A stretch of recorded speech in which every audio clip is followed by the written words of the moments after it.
The stream is live. Hello, everybody, and welcome to Adventure on So Many Levels. We're going to play some Dungeons and Dragons. Yay! I am Christiana Ellis, the Dungeon Master. Our players tonight, we have Starla Hutchton as Nirakina Ethu, Greetings and salutations. Jenny Meltzer as Cadence of the Water, Hello. James Meltzer as Ket of the Sands, Hi. Mark Kilfoyle as Alaric Copperbeard, At least it isn't just me jumping through a hole into empty space again. and alas, we are once again missing our beloved Viv, who is traveling this time, and so Amethyst will be remote controlled this week. And we are also expecting Chooch Schubert, who plays Autocree, to be joining us shortly. So, in the meantime, let's talk a little bit about what happened last time and where you guys are, where we're picking up this time.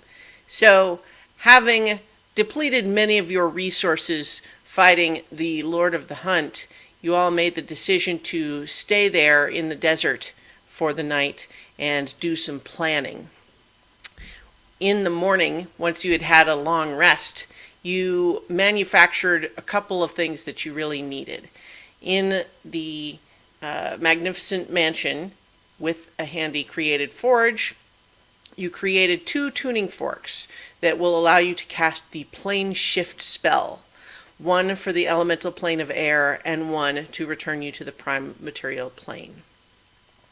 You also, using a quirk of magical properties that interacting spells that you cannot count on always working, you were able to have the Magnificent Mansion conjure certain spell components needed for the legend lore spell, and you learned some things first about this mysterious figure known as the Caretaker, aka the Renegade.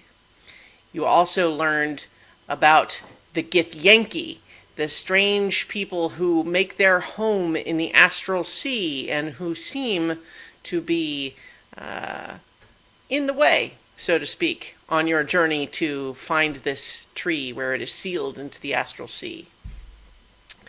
Welcome, Chooch. Hello. And we have a path forward.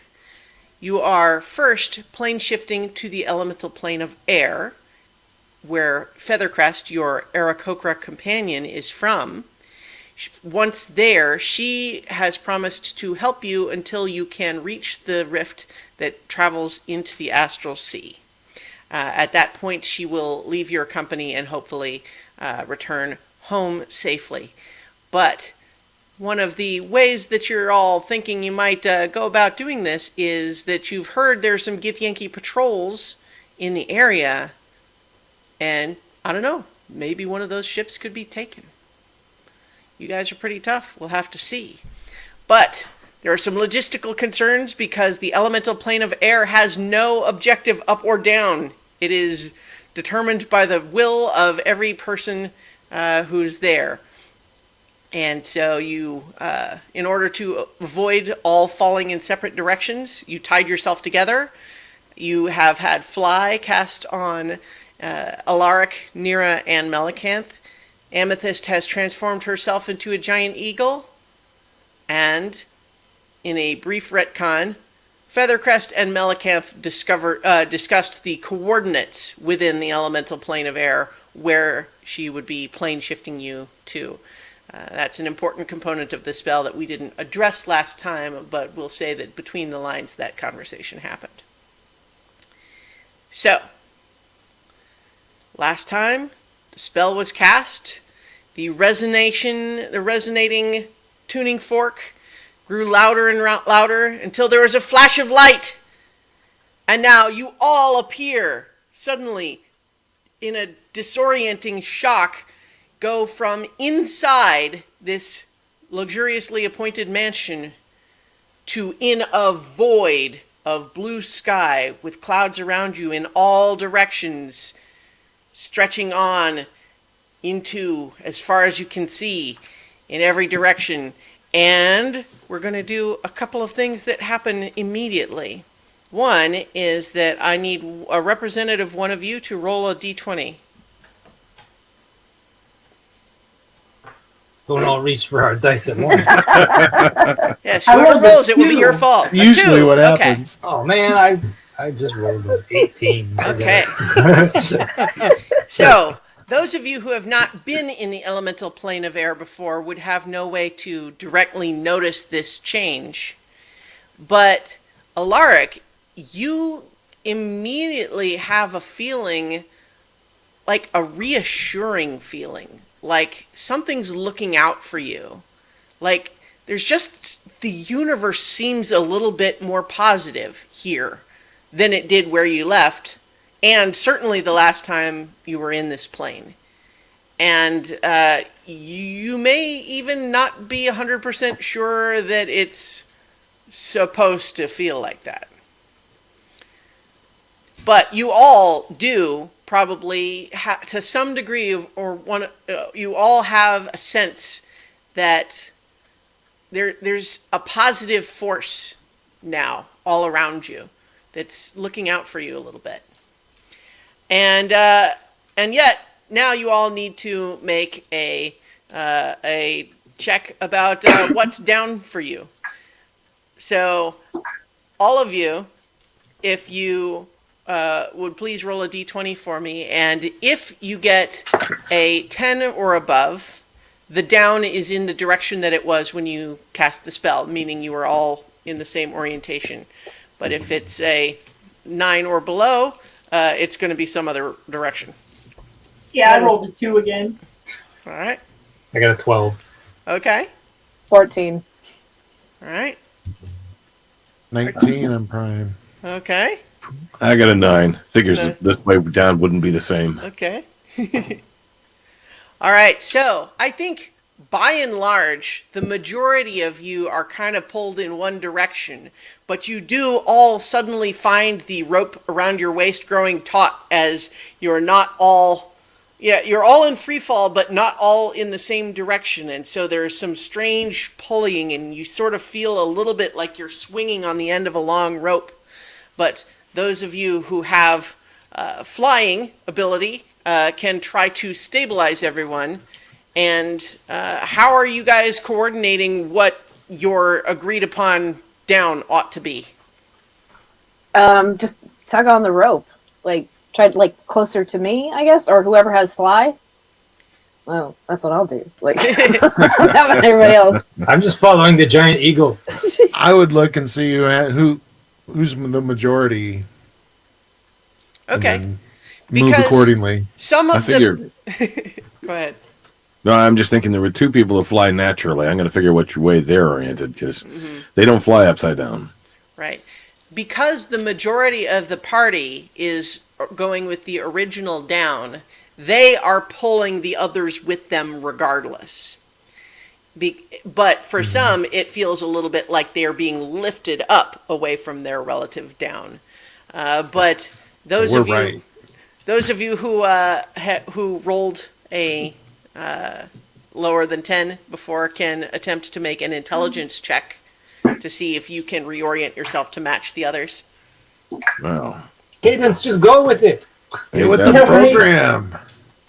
6. Okay. What was yours? 10. Okay. I think that's sufficient. So I think right now you have all managed to get yourself falling in the same direction, but for you, Cadence, it feels like you are rocketing skyward.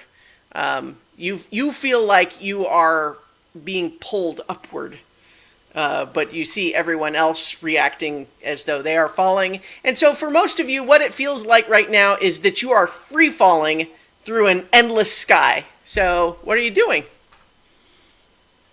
Are there any of those rocks I saw in the travel I had down? Make a perception check.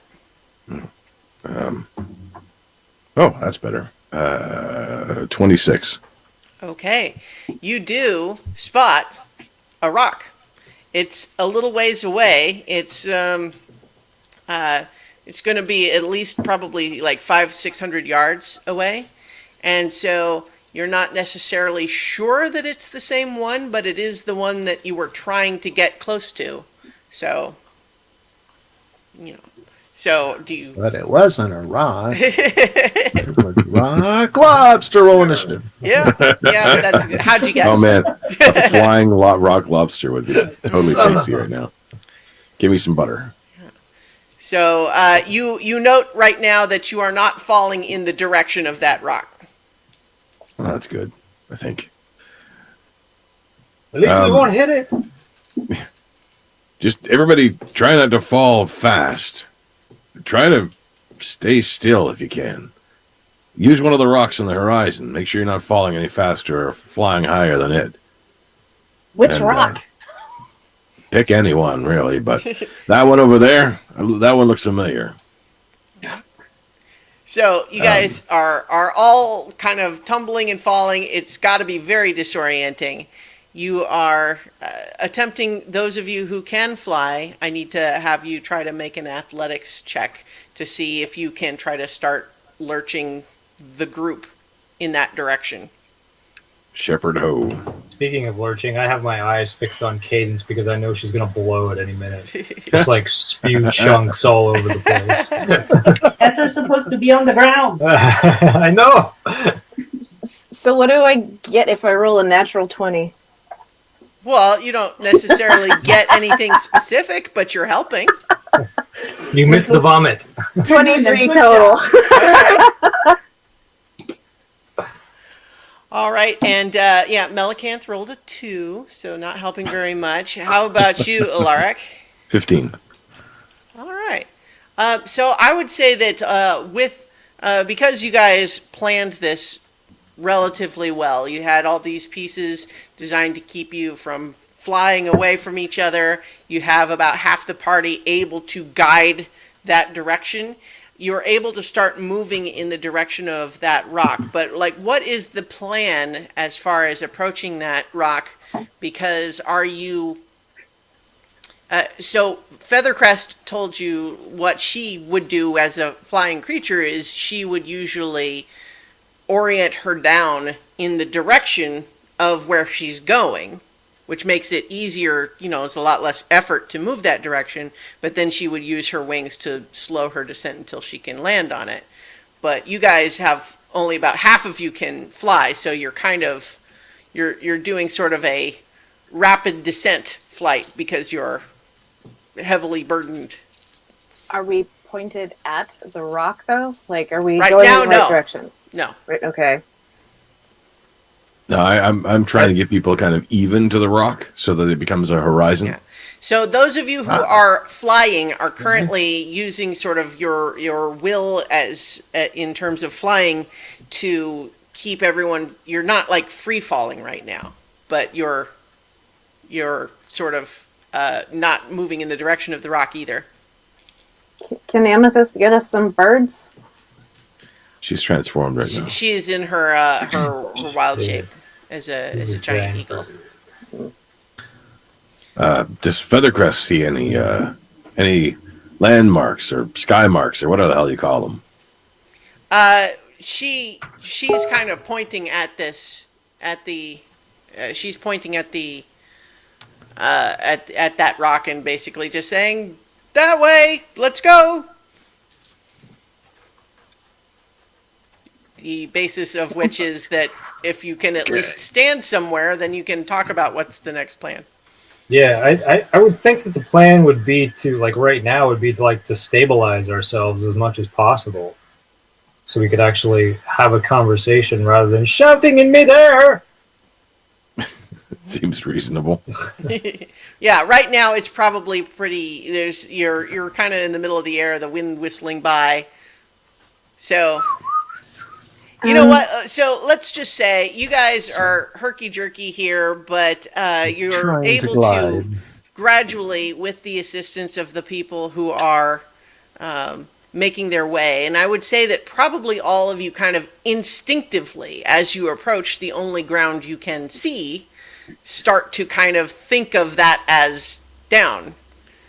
And so you start kind of moving a little faster and faster in that direction.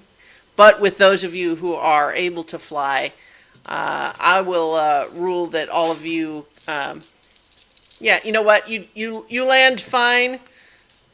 It's a little clumsy, and I think I just need everyone who is not able to fly to make an acrobatics check to see how well you manage to kind of land.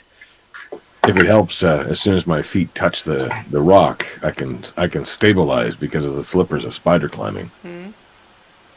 I got a 7. Could we 21. choose athletics over acrobatics? Not for this. No, I don't think so. Okay. 7. Okay, so yeah, I think Autarky and Ket both go tumbling over the side and are basically only caught by the fact that you guys are all still tied together. So you're I feel completely shamed by this whole experience. Clean. So Hey, quit playing around. So, Alaric, you do recognize now that this does seem to be that same rock that that you had encountered before. You know, where you had ended up, where they found you before, and you know that this was near, of course, to where the irresponsible Speck picked you up. Oh, well, that's good. See that pile of rocks over there? That was the start of a stairwell. I didn't know how long it was going to be here. There's a hole on the underside, which would be a good cave for one, but won't hold the rest of you. Wow. What are the odds? Your craftsmanship is remarkable. Hey, I didn't know how long I was going to have. And I need to keep myself busy for a minute or two. Anyway, this is probably the reason why Feathercrest brought us here. This is where that ship I rode on. Let's just put it that way.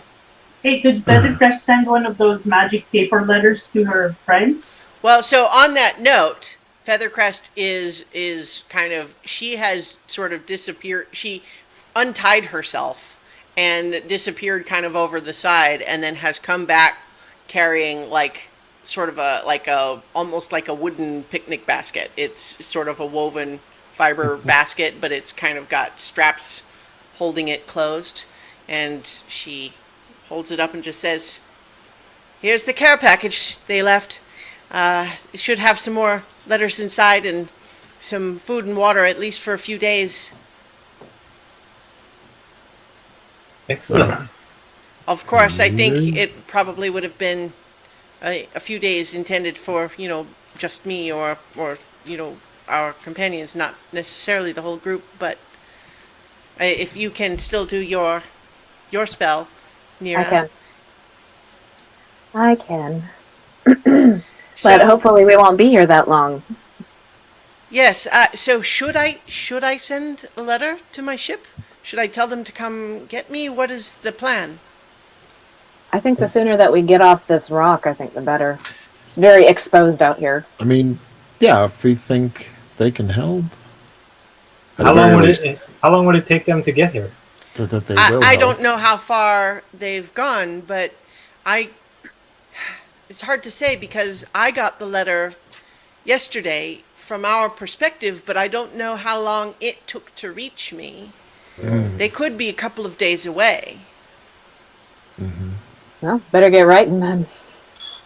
Am I Yeah. telling them to come back here, though, is the question. Is there a better landmark? Well, they know this Yeah. place. They left the care package so that they could come pick me up. But if we're Do we want hoping to spend? Yeah. Do we want to spend Yeah. 2 days on this rock waiting for somebody to show I up? don't do think they have- would go too far if they were expecting Feathercrest. We to have the leave. capacity to fly. And not far from here is the hole I came through. Technically, we could go back to that shack in the Shadowlands. Do we really want to go back there, though? I mean, there's I a few mean- things we could pick up from there. Melicanth will say, I thought the plan had been to look for a Githyanki scouting ship to see if it could be taken. Oh, Well, definitely. We would kind of need a ship, though, to do that. I mean, Yeah, we're we're gonna kind of need it. stuck on this rock. Wouldn't we need the Well, ship we- to take a ship?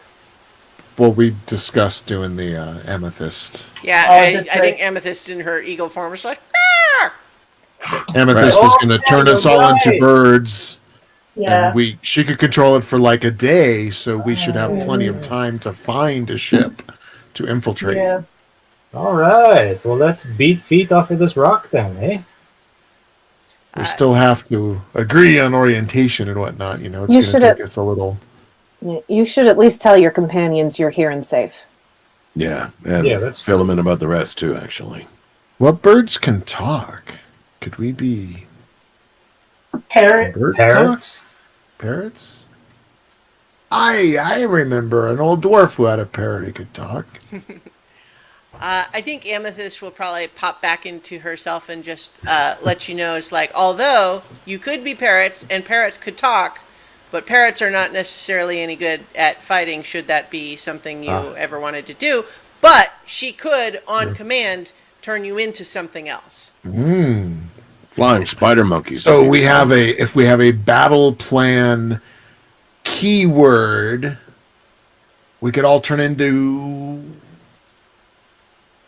raptor bird. Okay. So when I yell out "Hoochie Mama," then we change form. Well, and So- we can keep changing form, right? We could go in as pigeons and come out as Bears. eagles or bears or something. Right. Oh, She I could see, I like see. drop So, us from the sky. A whole bear army falling from the a sky. hoochie form, and then a on deck. So if you wanted to be Carnage something that form. can fly, so you can be basically beasts up to challenge rating of 4. But a lot of the ones that are up to 4 are not flying creatures. So I'm kind of just looking at the list real quick. You could certainly all be giant eagles. If we were trying to infiltrate a ship, being something small would attract less attention. So we could be hummingbirds then. And They Feathercrest fly would, really fast. yeah, Feathercrest would say, there are not a lot of small birds that travel in flocks, but the Githyanki wouldn't be likely to know that. Ah, it'll be our own flock. I've never been a flock before. So what kind do we want to be? Like little hummingbirds or just regular like pigeons? Or, Pigeons? You can be like sort of like a pterodactyl. So I'm just looking at like for combat sort of. Well, okay. So if you're looking to just be little birds, then yeah, that's. I'm going to ask now that someone else take over running Amethyst because I got other things to worry about. So the spell allows beasts up to challenge rating 4. Well, I think we go in stealthily, then we charge up to whatever the hell we can be. Elephants or stegosaurus. Elephants to be too hard to get around. This is on a ship, remember. We don't want to fall off. Yeah, it's to be something agile and tough. Oh, gotcha. If you want to, if we could, We just want to become- cause carnage. if we could become apes, we could.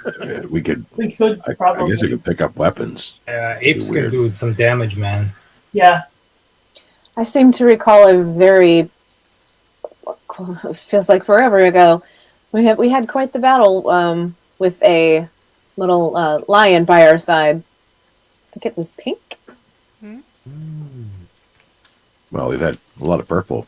I know that. The hell is that? A pig? No, it's a pink lion. No Oh. more pigs. Oh, there we go. I'm giving another pig. Don't you try to stop me, Alarg. Just don't become one when we're trying to take over a ship. I mean, that's all I'm saying. Pearls before swine. So what we're starting as Something fast and Pigeons? small. Yeah. Well, Hummingbirds, man. But Hummingbirds. hummingbirds, they fly like so fast. Yeah, man. We could. We could How be good think they are they fly at long distance, distances. though? yeah. what about something like a small hawk? That's true. Yeah, let's do a peregrine falcon. Yeah, that's perfect. Okay. Yeah. There we go. So are you I was actually trying to remember that exact thing. are you ready to do that then? Well, and when it looks like fight's breaking out, if Amethyst can change us into something more fight worthy, Like giant eagles. I was thinking more like a bear. Well, if we're still in the if we're still in the air though. That's why we're flying there, though, is to not be in the air anymore. Once No, we're I'm on the saying ship. no. I'm saying if we get into trouble on the way there while we're still in the air. Oh yeah, okay. Yeah. That's all. What sort of things fly through this air anyway, Feathercrest? Is there some other natural predator out here, or I guess even unnatural? There are some things, but this is out here is not a terribly well populated area. There's not you don't see lots of beasts around. No giant air snakes or something we have to watch out for. There's not a lot of food out here. Okay. So you tend to see more animals in the more denser, more populated areas. Well, that's something. Good to know. But certainly, I think that I could lead you if we all transform. I could sort of take the lead just in guiding us in the general direction of the rift that leads to the astral plane. But then if we see a ship somewhere, we can... Yeah. I don't know how we communicate. That's why we were going to be parrots. You fly. I say you fly like 20 meters in front of us. Well, if you're still flying. We notice that if you start going in a certain direction towards the ship, then we will follow. That'll give us enough time to like change our trajectory and follow you. Well, and Amethyst will say, I could turn everyone into parrots when that happens. Mm-hmm. Oh, there we go. Yeah. And then we could briefly discuss a plan. Yeah. We'll squawk a lot anyway. Yeah. Yeah. All right. Okay. Yeah. Okay. Fuck it. Okay. So Amethyst is gonna go ahead and are you running Amethyst, Chish?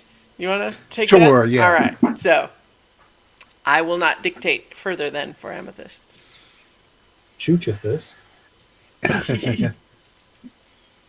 So Campaign. casting the spell then. Yeah. I'll All right. go ahead. We'll do Form 1 As Amethyst, of the Hawks. the Sword in the Stone style, all of you suddenly find your perspective shifting, your body changing but you remain yourself, but suddenly your vision is very different. You're all smaller. You see the others have turned into small brown falcons, and you have wings and talons, and all of your gear has, absorbed itself into your current form. And I make that high-pitched falcon noise that you always hear. Like the Assassin's Creed. yeah. So, with as discussed, the falcon that is currently standing where Feathercrest used to be, kind of, hops up and down a couple times, flaps her wings at you, and then kind of takes off in a direction. Give it a second, and then I follow. Right, All the so- while thinking, God damn, I'm a beautiful bastard. And Don't sink like a stone. Don't sink like a stone. Damn it. I think that you find as you might have expected this to feel a little bit unusual and have to sort of get your wings, so to speak, but you find that it feels very natural to you in this form. But as the powerful magic of this spell discharges, I need someone to roll a d20 for me. I'm not doing it. I'll do it. You got it? I'll do it. Okay. 10. Okay. So, at this point, the magic that kind of emanated out from the spell, those of you who with a lot of magic awareness realize that it seems to be the energies kind of resonating around and not dissipating in the way that you usually expect. And in fact, it seems to start arcing out in strange vein-like shapes until there's a pop. And all of a sudden, that sort of feeling of goodwill that you had shifts. All of a sudden, this sky-like place, it does not any longer feel like something good is watching out for you. You feel Sorry. trapped here. You feel like this place is a prison and you will never escape. And you don't know this rationally, you just have this sort of gut feeling in your head that's like, we're stuck here. What the Here's squawk? the whistle noise again. Squawk, squawk, squawk, squawk. God damn, I'm a beautiful, depressed bastard. And Never going to get out of here. as before, just kind of the whole sort of, just the intangible quality of the light, the whole feel of this place, like, it's not just around you, it's everywhere. Yeah, it's like being back in the Shadowfell again. Stop your complaining. All the You can't hear me time. complain. I'm You a can't bird. even hear her. Yeah, you're all making hawk squawking noises. So, as you are making your way, you're flying in this direction. This is going to be a little while. So, you are traveling, though. You are flying through the sky. And in some ways, though, it's a little bit strange because you don't have much in the way of ground to use as a reference for how far you're traveling. You do here and there in the distance see little specks of what might be land, but how big is it? How far away is it? It's hard to say. As you travel, you do start to get a little bit of a knack for being able to track your own speed and get a sense of how something far away something is just by how much it changes relative position as you're moving. But it is certainly difficult to chart your progress without experience in this plane. However, Feathercrest Hawk seems to be, pursuing and kind of occasionally does a little bit of a look back to just make sure you're all with her still. Still following. Keep up. Yeah. Sometimes So, I do that circly thing. are you flying in a V? Hawks don't usually do that, but that's not to say it doesn't still work. Hawks just I'm gonna- usually don't travel in groups. I'm going to try to Feels fly from right. shadow to shadow. I've never been going this fast. All right. So as you are making your way, the time again it's a little bit hard to sense how much time is passing. But how about whoever wants to be sort of responsible for scouting out, looking for some ship? Go ahead and make a perception check. You can do so with advantage because you're all probably kind of Oh. looking. I'll do it since that's kind of my thing. Never my forte. It's something I can do too. But That is a 24. Okay. Sweet. You do see as you are moving, further in this direction, what you see, first of all, way off in the distance, is a little bit of a fleck of the purple light that you have come to associate with these tears. And it is vaguely in the direction you are going. But kind of off to the right and below you, you also see what seems to be a larger chunk of rock that's a bit closer, but more to the point. What you see near it is at a still pretty great distance. It's probably like still 2 kilometers away or more. Something very small and moving. It looks like it might be an airship. Is Feathercrest like going in that direction? No, but Okay, it's, I will flap up towards her Mhm. and kind of like steer in that direction so that she can maybe see it. Alright. So she knows I'm trying to show her something. So she does seem to look in that direction too, kind of, squawk in your direction too, and kind of leads everybody to sort of circle around a little bit. And so then I think Amethyst, as previously indicated, will use the transform you all into the parrots. And Yes. Yeah. here's how this is going to work. I'm going to ask each of you to not only talk in your parrot voice, but I need you to first roll a performance check to see how clear you can make yourself. You can express yourself. All right. Performance check. All right. I'm going to be the most articulate of the bunch. All right. Wait, anytime we want to talk, we have to do that, or Yes, just and I Okay. need you to role play what your role was, meaning make the roll, and if it's low, you have to be more parrot-like and less language-like. I And rolled so a this 12. is an honor code sort of thing. I'm trusting you to go based on your rolls. I got a 33. Oh, yeah? I rolled a 19, so I got So with a plus 14. 33, I think Ket basically could sound just like himself if he wanted.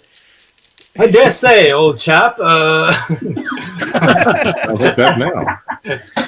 I got a 12. Okay. Okay. Yeah. Yeah. So 13. So I think a 10 lets you speak clearly enough to be understood, still in parrot voice. All right.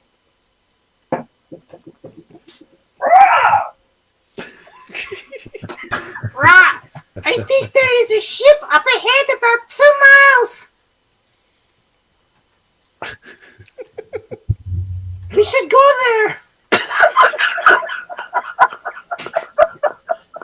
Oh, this hurts me. We should turn into elephants and fall from the sky and rain down hell. This is a bad idea. Bad idea. So Melicanth parrot, squawks. Should we approach as a combat creature or something more discreet? right, discreet, right. Can we see, Like squawky like, talkie. as we're getting closer, what kind of ship it is? From here, you can really only tell that it's a ship because of its size and that it's moving pretty fast compared to the other things around it. So you would have to get considerably closer. But, Feathercrest Hawk will, or Parrot will say, let's see.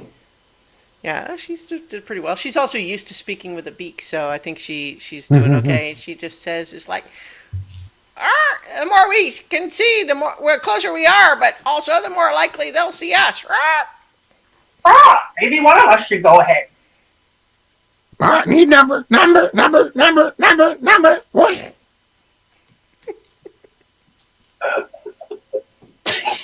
I can't. I'll be right back, and then All start to fly for it Okay. to get a better look. So many levels has jumped a shark. Jump All right, parrot. so how close are you approaching?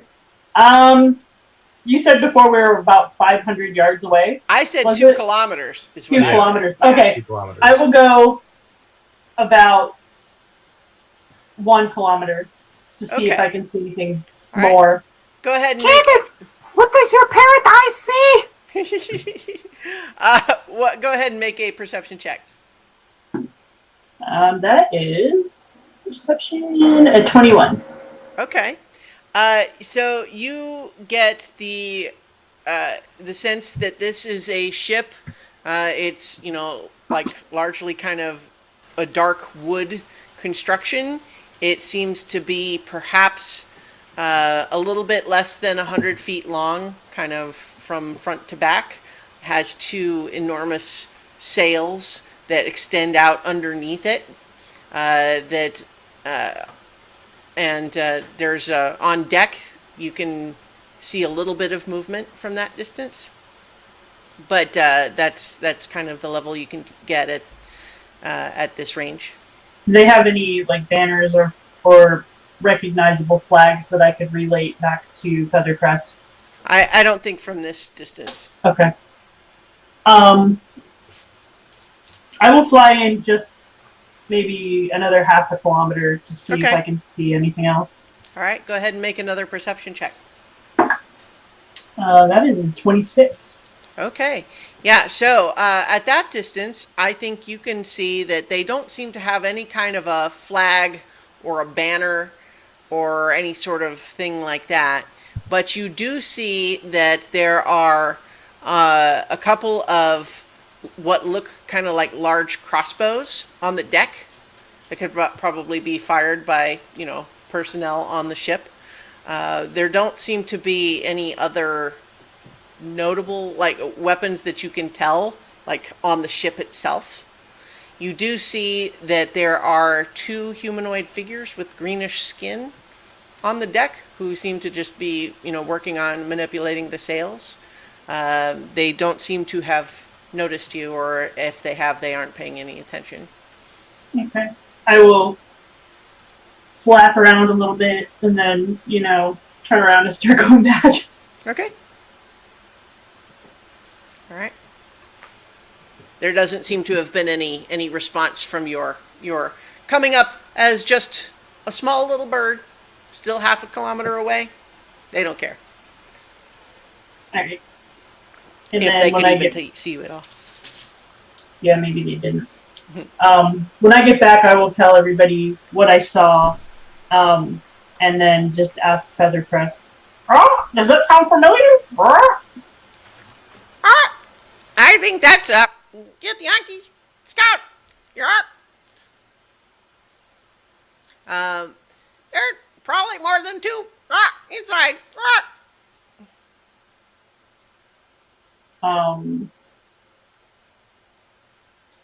Yeah.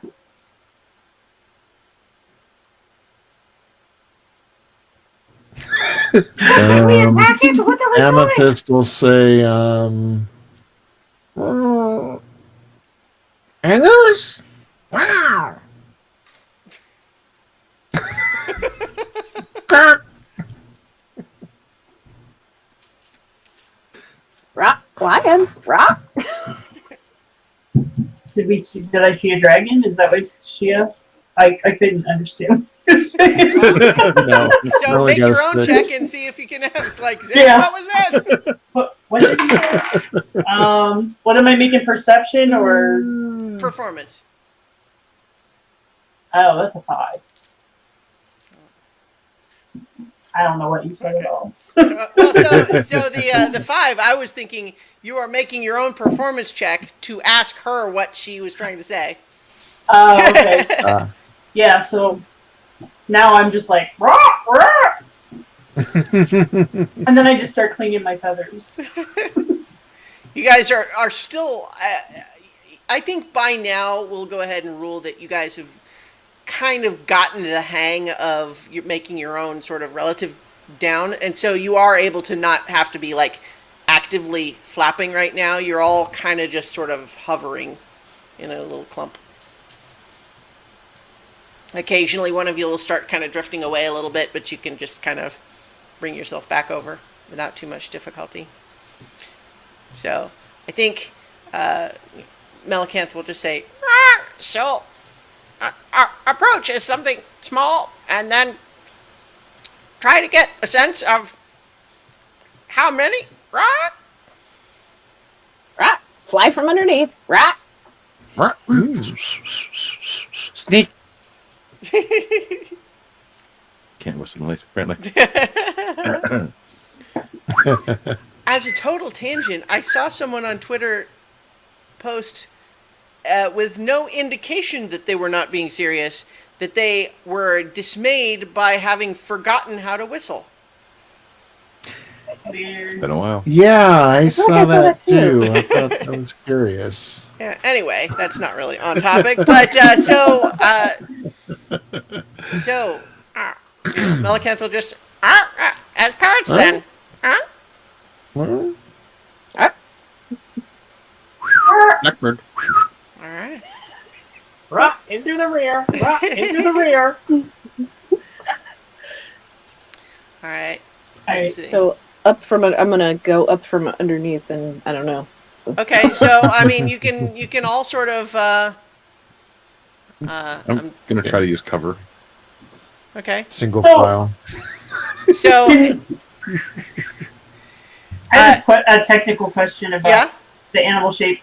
Do we have to be animals, or can she drop the shape? Or I mean, can She we be can drop the ourselves? whole Has to spell. be a beast. But Okay. yeah, so if you get poofed out of your spell, she can basically do everybody or nobody on Okay. every turn. She So can we're drop the fighting spell as beasts. altogether if the time comes for that.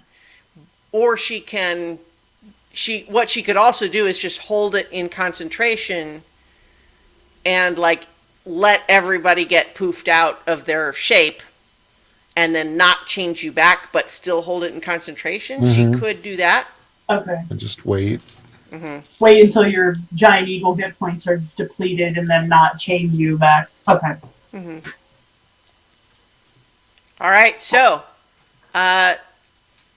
I'm gonna rule that you guys are all gonna try to swoop down around and approach from beneath. I'm gonna have you all make stealth checks.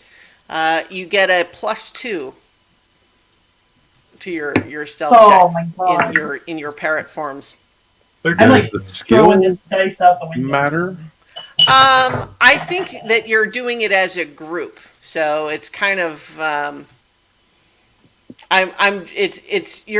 you're in your usual body.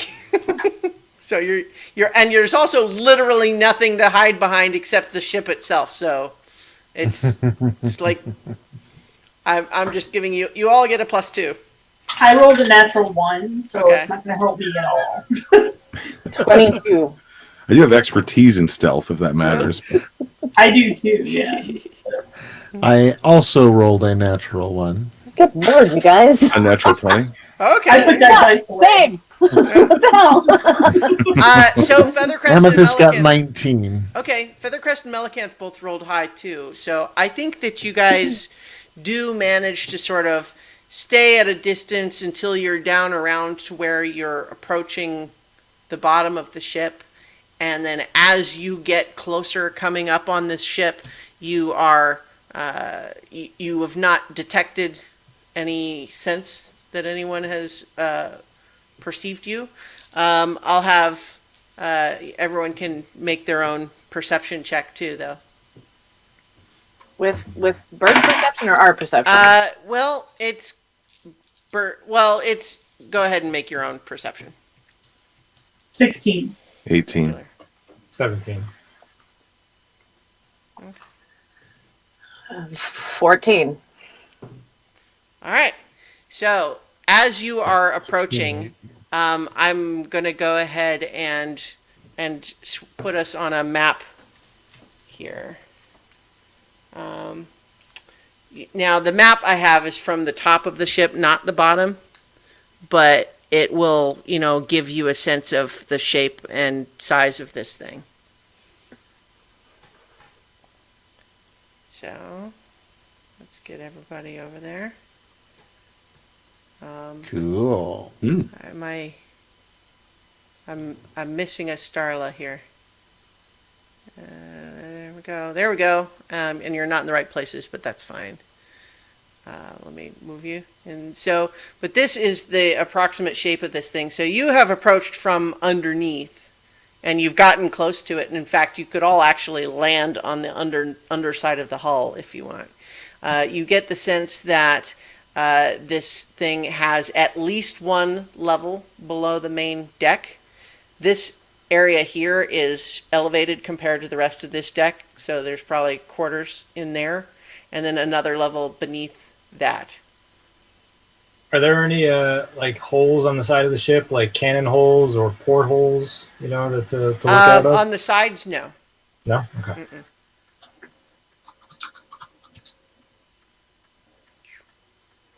All right.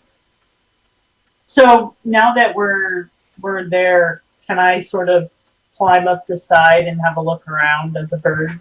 Yes, you can. Do you want to try to do that stealthily? Yes. This time, if you have your proficiency or so you have a +2 for your dexterity mod, but you can add your proficiency or expertise as appropriate when you're doing it yourself. I ruled that we weren't using it when it was sort of a group check because you're literally all flying together. Okay. So that is a 14. Okay. So as you are creeping up, you do kind of peek over the. I did not make tokens for everyone in every conceivable animal you might change into, but in particular, so that you also still know which ones are yours. We're just going to use your regular tokens, but it's still we'll just have to all remember. Probably So, for the best. yeah. So we'll say that you've kind of creeped over the side right there.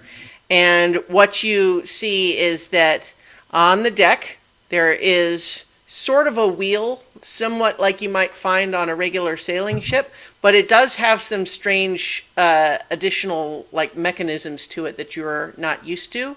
And also it has a strange like slot that looks like something would fit into it that's not currently there. And there is one of these characters hanging out there. They look, in many respects, superficially very much like the Githzerai that you've encountered before. They're sort of long and lean in their proportions. Their heads are a little bit elongated. They have long ears, kind of a greenish cast to their skin. They're wearing half-plate armor. They each have swords at their hip. This one is kind of languidly, holding the wheel and kind of just looking out over the other deck. And the other one here is holding some rope and then like lowering an end of the rope down through this little grating. But he does kind of look up and sort of frown at you, your little parrot self. I squawk at him. And I look at him like a bird, like. He kind of scowls a little bit and then says to the other one. You don't understand what he said. Unless on the off chance any of you chose to speak Gith, which Nope. I don't think so. Well, Next time. I'm just gonna like hop around a little bit, like Okay. nonchalant. Are you trying Like, I'm to not like even get his paying attention? No, but just like I'm like whatever. You're just a guy over there, and I'm like hopping around. I'm not making it look like I'm looking at anything. I'm actually gonna look out back towards like the sky, Okay. so I just look like a bird that's chilling. All right. Make a performance check. I'm gonna throw all these dice away. I'm coming up. 9. Okay. So you're kind of hopping around and making little squawking noises. And what is it that you? So you're trying to act casual, of course, but were you trying Yeah. to do something casually? No, I was just trying to look inconspicuous, like I wasn't spying on him or anything. Okay. So yeah, I think that what you see the Gith who's nearest to you kind of frown and take a little bit of a step closer, and then you see him kind of just without moving, kind of holds out his hand and make an acrobatics check with a +2 dexterity. Do I add my stuff to So that too? proficiency if you have acrobatics proficiency, otherwise a +2. Acrobatics? Nope. Okay, so it's an 18. Okay, you are successful in eluding the spectral hand of force that suddenly attempts to grab at you. I will flutter all annoyed and kind of fly off. And this is just a mage hand. You're familiar with that sort of thing. It's not like a big beast hand or something. But you flutter away. Yeah, I fly off the side and Okay. kind of dive down a little bit. All right. He does not pursue you or anything. We could just hang out here, just like ride it out. To what?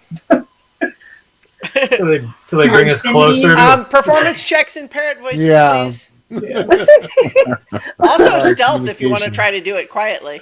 I was just more thinking, not necessarily like. All right, I got a performance. I rolled a 13 plus 14, so All right, yeah. a million. Stealth. I got a 13 again plus. Oh, my stealth is 13, so 26. Well, yeah, okay. Oh wait, yeah. It's fine. Okay. This is complicated, but we'll just work with it. But so I think, yeah, you're able to speak quietly but clearly.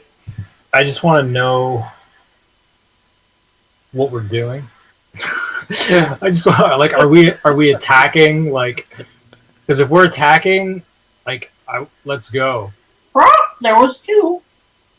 Like, because I have a plan in mind for myself, but I don't know what y'all want to do. I'm just gonna sit here quietly and wait for everyone to decide, and I'll follow accordingly. Stop spell? Attack. I want to get up on the deck, like behind that guy at the wheel in the rear. There is it the wheel at the rear on the Yeah. bridge. Yeah. Although I wanna you hadn't seen it up close yet, though. No. Yeah. Well, I'm gonna assume. Maybe I'm wrong to assume this, but I'm gonna assume that Cadence relays what she saw to us.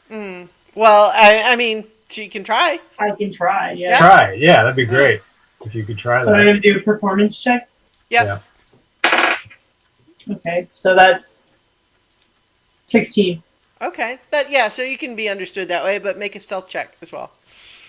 Alright. 6. Okay. So go ahead and say whatever you're going to say. There's 2 up on deck. I don't know what else you want to know. No, that's fine. The parrot that is Feathercrest just goes.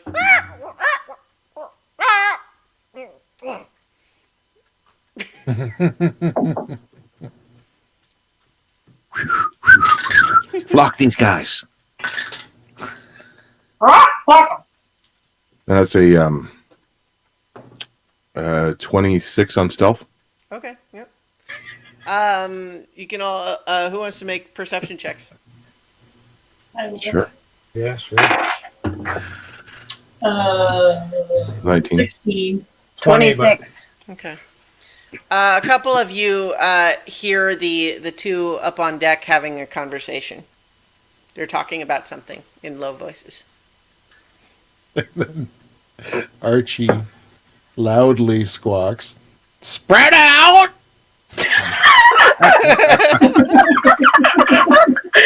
He rolled a 2 for stealth, but he was pretty clear. All right. I want roll my I want parrot eyes and just go. I want to fly up above them Okay. and get Amethyst to turn me into a giant snake, a giant constrictor. How are you going Yeah, to but we all communicate that that's what you want to have happen? I'm going to try and tell her that Okay. stealthily. All right. Yeah. Go for it. Performance is 7 plus 14, so 21. Yeah, that's fine. Stealth is shit. Well, no, 13 or 4 plus 13, so 17. Okay. Yeah, 17, yeah. I think you manage. okay. So, Chooch, you're running Amethyst. Is she just gonna?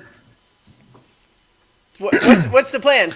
Yeah, so yeah, she can. I think she certainly can do that, and change she all of you, understood that. Like in a go. She can't like individually change just Okay. one of you. So we'd all be Cool. snakes then. No. Okay, Oh, really? Sorry. Yeah. I don't I know. thought she could. I thought she could pick and choose. She can choose a different No. form for each target. I mean, per round, so she could make you a constrict. No. This is a weird spell. Yeah, on Yeah. subsequent turns, you can use your action to transform affected creatures into new forms. Okay, but does it say that? But And then later on says you can choose a different form for each target.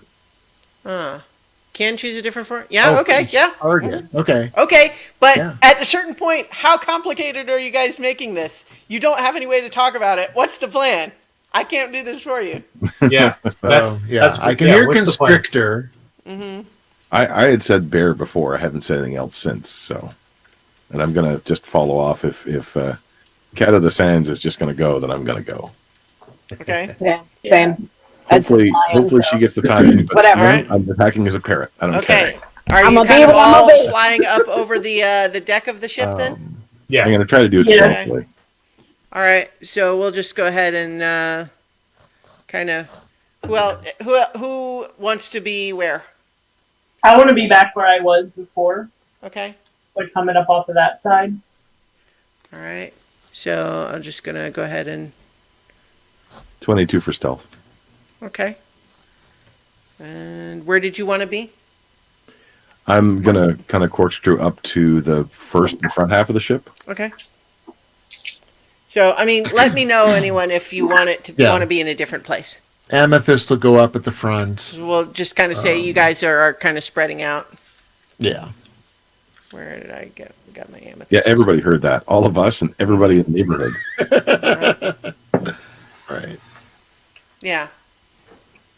And so- Surprise, motherfucker! Yeah. So by the way, at this point, yeah, the two on deck here are definitely aware something weird's going on. They're scowling up at you guys. They haven't taken any action, but they're definitely looking at you like, "What's going on? This is strange." Oh, come on. At least one of them yells out something and gets their eye, which there's a little window at the bottom of the screen that translates it. Oh, flock.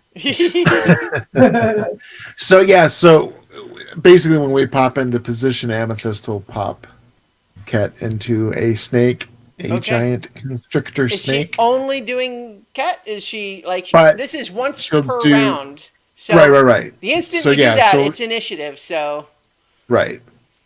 And then Alaric becomes A bear. A bear. a Okay. cave bear. so each of you needs to be responsible for the stats of whatever you're turning into right Yeah, now. I looked them up so I can Okay. tell you. Yep, I got it. I'm gonna Alright. be a giant eagle. Okay. All right. So I got mine up Um, already. Let's see. So so nobody cat's else a has giant constrictor specified. snake. Mhm. Alaric's a cave bear. Giant eagle Nobody for else has Cadence. specified. So I do have a she'll giant do- eagle token. Sweet. I want to be the pink lion. Okay. Sure, why not? Sure. It's Wild Kingdom up in this place. All right, let's see. What All right, lion. I have that I can. Where's my other? I had a bag of old tokens that I haven't used in a while. Let's see what I've got. I'll make some. So who else is? We've got Cave Bear.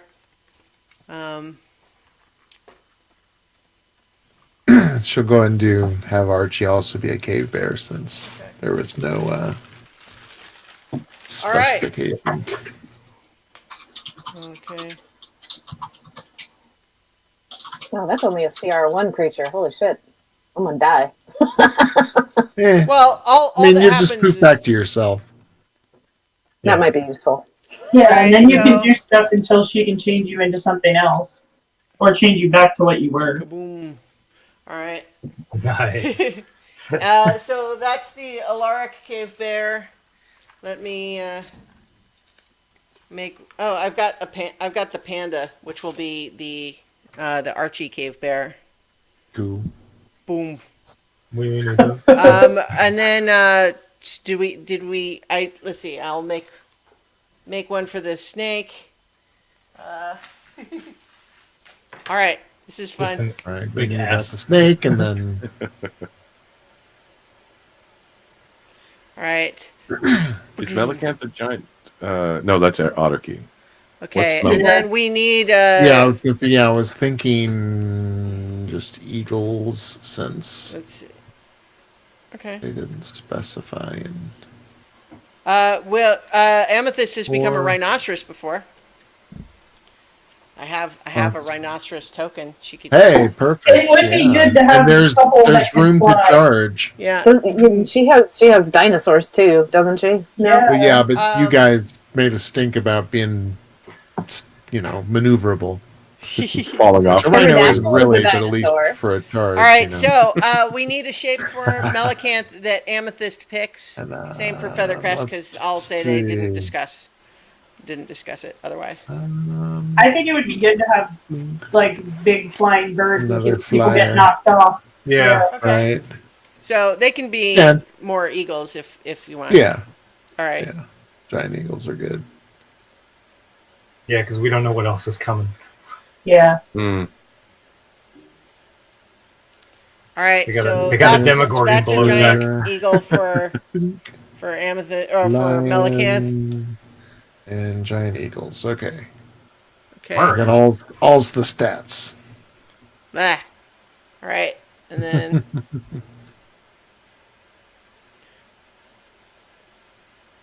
I'll show you freedom. all right, and then that's the one for Feathercrest there. Okay. All right. Look at that. Now. Hey! Okay, so as soon as that happens, let's roll initiative. That Now our yeah. initiative's going to be based on our shapes, right? Yeah. Because we went poof. Yes, it is based on your dexterity in So. your current animal shape. Giant eagles decks have a +3. Lions +2. Yeah, I pulled up the thingy, so Yeah, I've got mine. +2. Yeah. All right. Cave bears calculate mine a little +0. it's a 4 for me. I have rakish audacity, so my. I'm bears gonna all I'm do- gonna need to just ask everybody what it is because there's a lot Yeah. of them in this initiative. Okay, so Alaric, 6. 6. Okay, what did Amethyst get? Oops, I forgot to look up the decks of that one. Ah, here we go. Oop. -1. That makes -1. sense. Okay. No. I'm sorry. It's the, Oh, okay. the modifier. Right. 14. Okay. 14. Okay, Otterkey, 5. 5. Nira, 4. 4. Ket. 6. Wow. It's like Okay. we were prepared at all. Cadence, I got a 21. 21. At least somebody got Okay. that. It's got to be startling to suddenly be a snake. What's Feathercrest and and Melican? So they're both eagles. They're both. I know. giant What's their eagles. initiative though? They got middling, middle of the road. So let me Okay. get Which is everybody better than most sorted. of us. Yeah. Okay.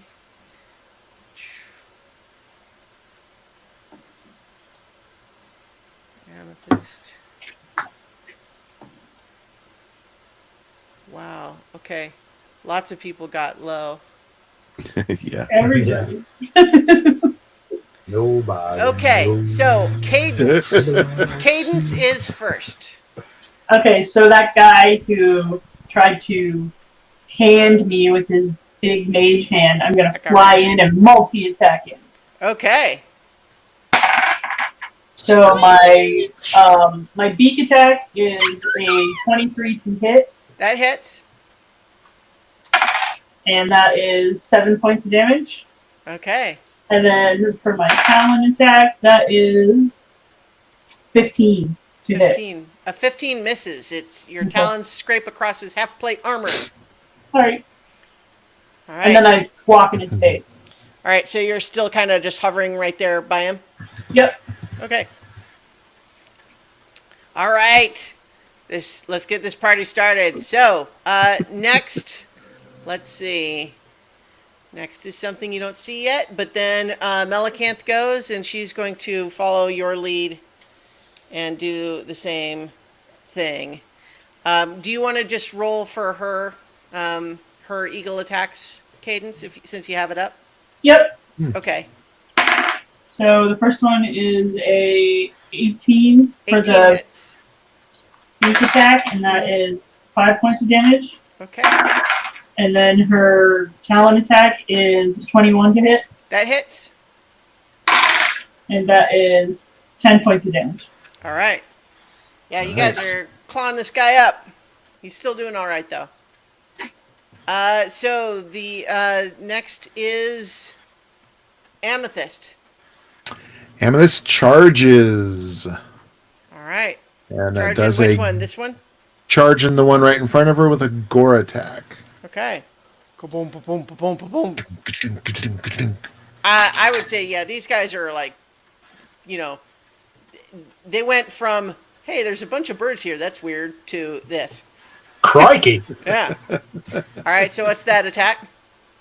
That is a 16. 16 misses.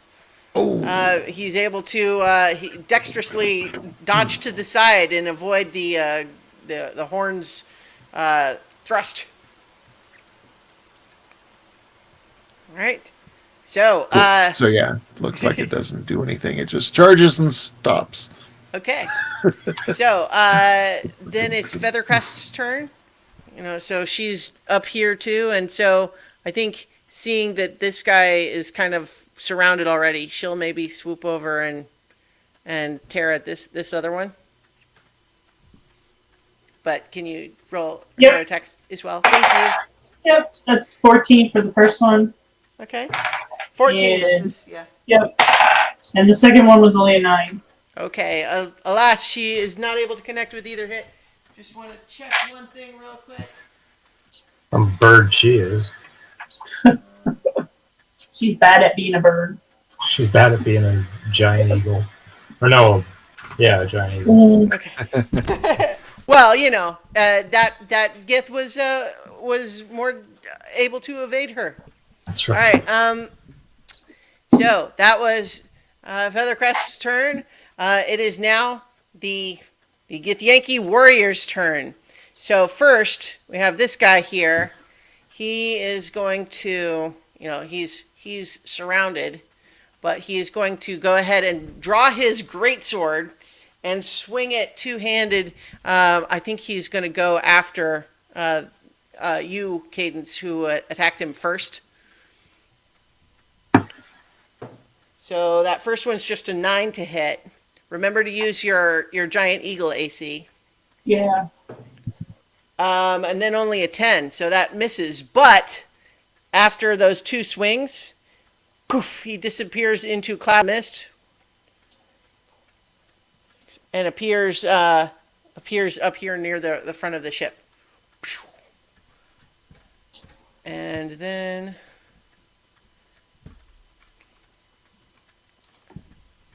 then this guy is looking around behind him, and he is also going to slash at the bird that just swooped in on him.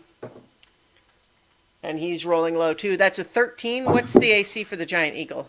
Does a 13 hit? 13. That is the AC. Yep. Okay, so he does hit then. And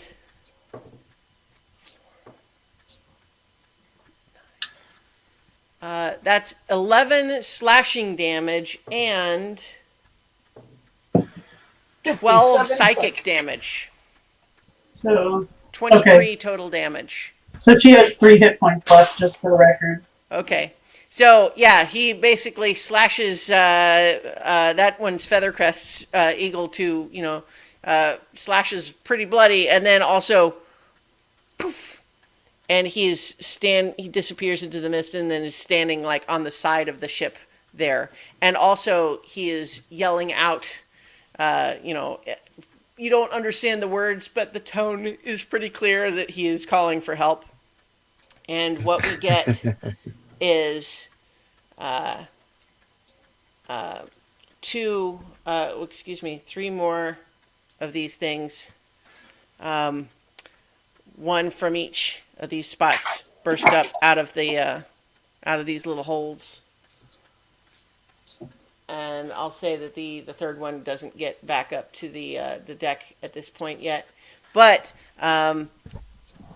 each of them is going to slash at Amethyst, and this bear was Alaric? Yep. Yeah. So slashing at you first, Alaric. That's a natural 1. That's a 14. 14 hits. Curious. Mm-hmm. Do any of my abilities come into play? Because I can see the attack coming, so I can use like uncanny dodge. I don't think so. Actually, uncanny. I don't think It doesn't require weapons. It doesn't require, and I still have my No, intelligence and my. There's let's see. I think that's a DM ruling. Yeah, I'm just trying to think about it though. My entire turn depends on whether I can do some of my other abilities. But like, yeah, you can't. Target's game statistics are replaced by the statistics of the chosen beast, though you retain alignment, intelligence, wisdom, and charisma.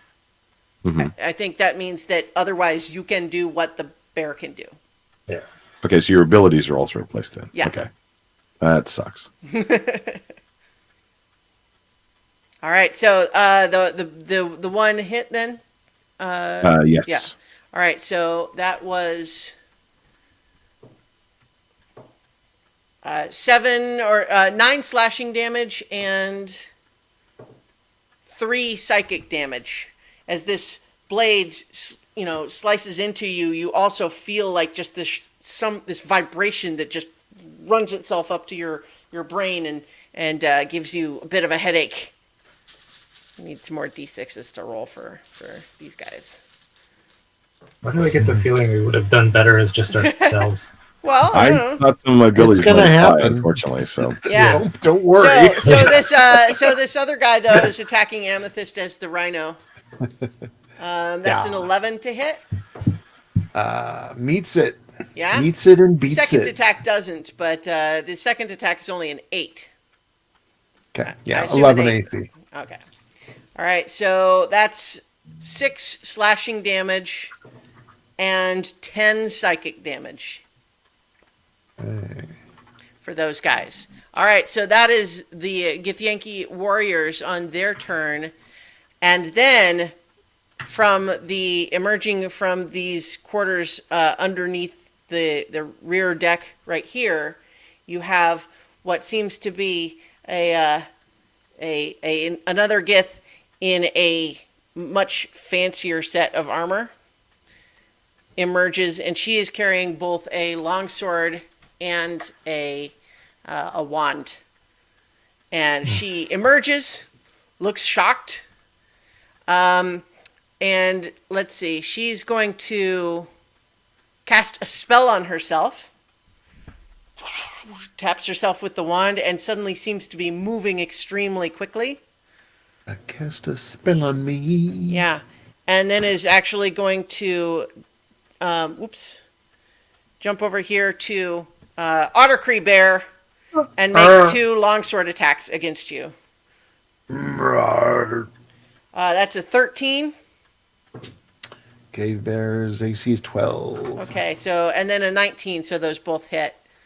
So the first attack is 10 slashing damage and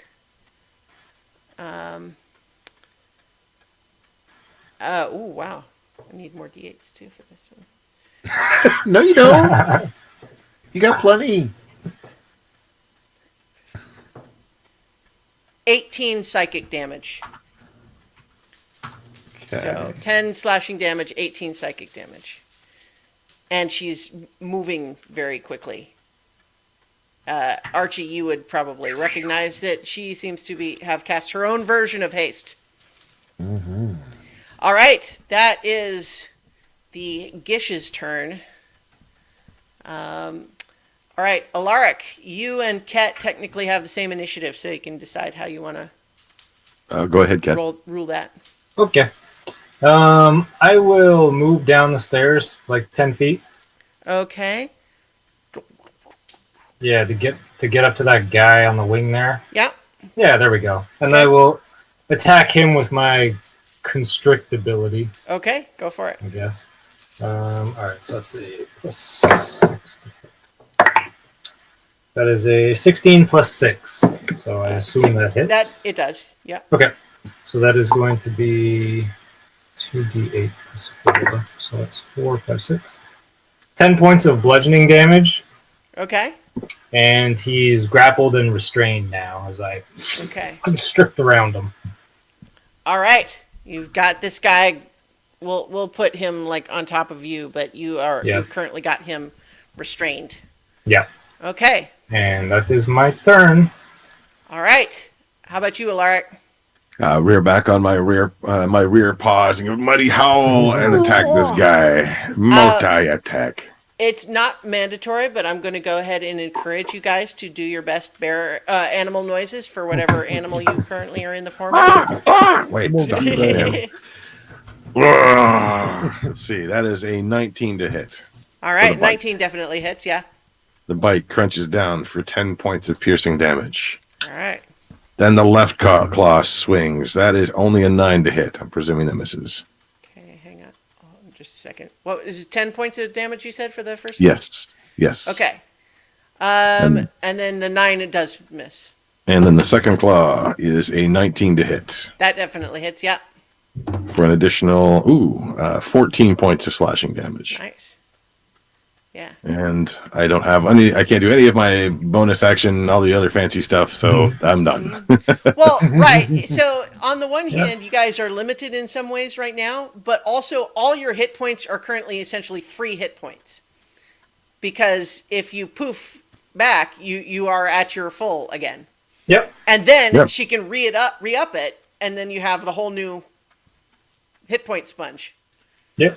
Now that's assuming that they She maintains concentration. Oh, that's right. Yeah. I don't think I had her Oh, make a I didn't concentration roll, yeah. check for that last one. True. So how much damage did you take?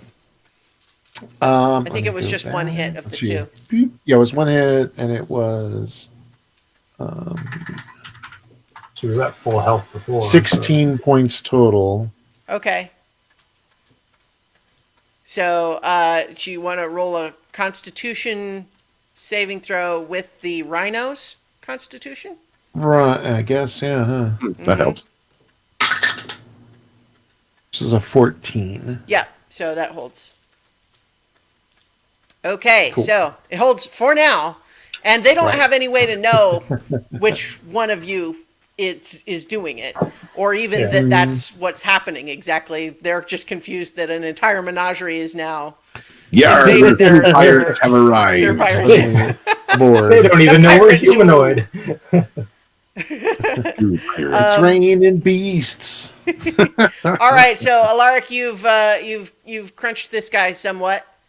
All right. All right, that makes it Otterkey's turn now. All right, Otacre will nom nom multi-attack on. On Gith in this front one of right me. there. Yeah. Yeah, that one is the Gith Yankee Gish. 7, Came out of so- what is likely to be the captain's quarters. Versus a 19. A 19. So hang on. A 19 does hit. Ooh, 19 would be the bite. Which does 13 points. Okay. And then a 16 to hit. A 16 misses. Okay. She does Misses have to the make a concentration check for her haste. Natural 20 plus 6. I think she's okay. Yeah. Oh, yeah. All right. So that is Is it for Archie? okay. Sorry, my notes here. All right. That's Archie's turn. Nira, you're up. Thank God I came back in time. I don't know what happened. Everything died. Yeah. Let's see. See if anybody moved. I'm trying to figure out how to do this because if I can get a running start, I can leap up to 25 feet, and I want to get at those guys at the other end of the ship. Okay. Um, So bear in mind, this is something that I looked up the rules for just recently. Even if you have an animal that can do a leap, the movement speed for that animal is still the limit for how far they can move in a turn. So if Okay. your speed is 40, you can't move 40 and then jump 25. Okay, well, I have 50. Okay, so what I'm saying is the total amount of movement you have is 50. Okay. And so, 5, 10, 15, 20, 25, 30, 35, 40, 45, 50. So you can get up to here, and what we can just rule is that, da-dump, da-dump, da-dump, like that if you want. Okay, then that's what I want to do. All right? The idea is to protect Amethyst. Mm-hmm. let's see. So I guess the guy that's on the would it be the southern end as I'm looking at it? So the one that's like right below my feet there. I am going to swipe at him with a claw attack. Okay. And that was not great. That is a 13. 13 misses. Yeah. But I'm scary. Rawr! Huh. Can make an intimidation check instead of your other attack. No, I guess with the pounce is just the one, right? But you get the second if you land it. Yeah. Yeah. Okay. But you are now there, like in his face, drawing Yeah, his me attention. too. Yeah, yeah. Okay. So that means we've got. Okay, that was Nira. All right. Another thing you don't know yet. Cadence, you're up again. I'm going to fly over onto the side sail there and attack that guy that I was fighting before. So Oh. this is the one that you had had fought previously. So you can sort of swoop around Yep. like there. Yep. All right. And that's a miss. Okay. And that is a 19. Here, let me see. Oh no, we lost Starla again. Oh no. Oh, back again. Very unstable connection today. I'm gonna zoom us in a little bit on the ship's deck here. Okay. That's maybe too much. One more. There we go. And then over. 7. That's 10 points of slashing damage. Okay, what was the second attack that? It was a 19. Okay. 19. So that hits. So another 10. Mm-hmm. All right. Yeah, he's looking pretty hurt now, but still up. All right. So that's your turn. Yep. All right. I think. Yeah. He's still a ways away, I think. I think as you're flying around up there, because you, Nira and Cadence can make a perception check.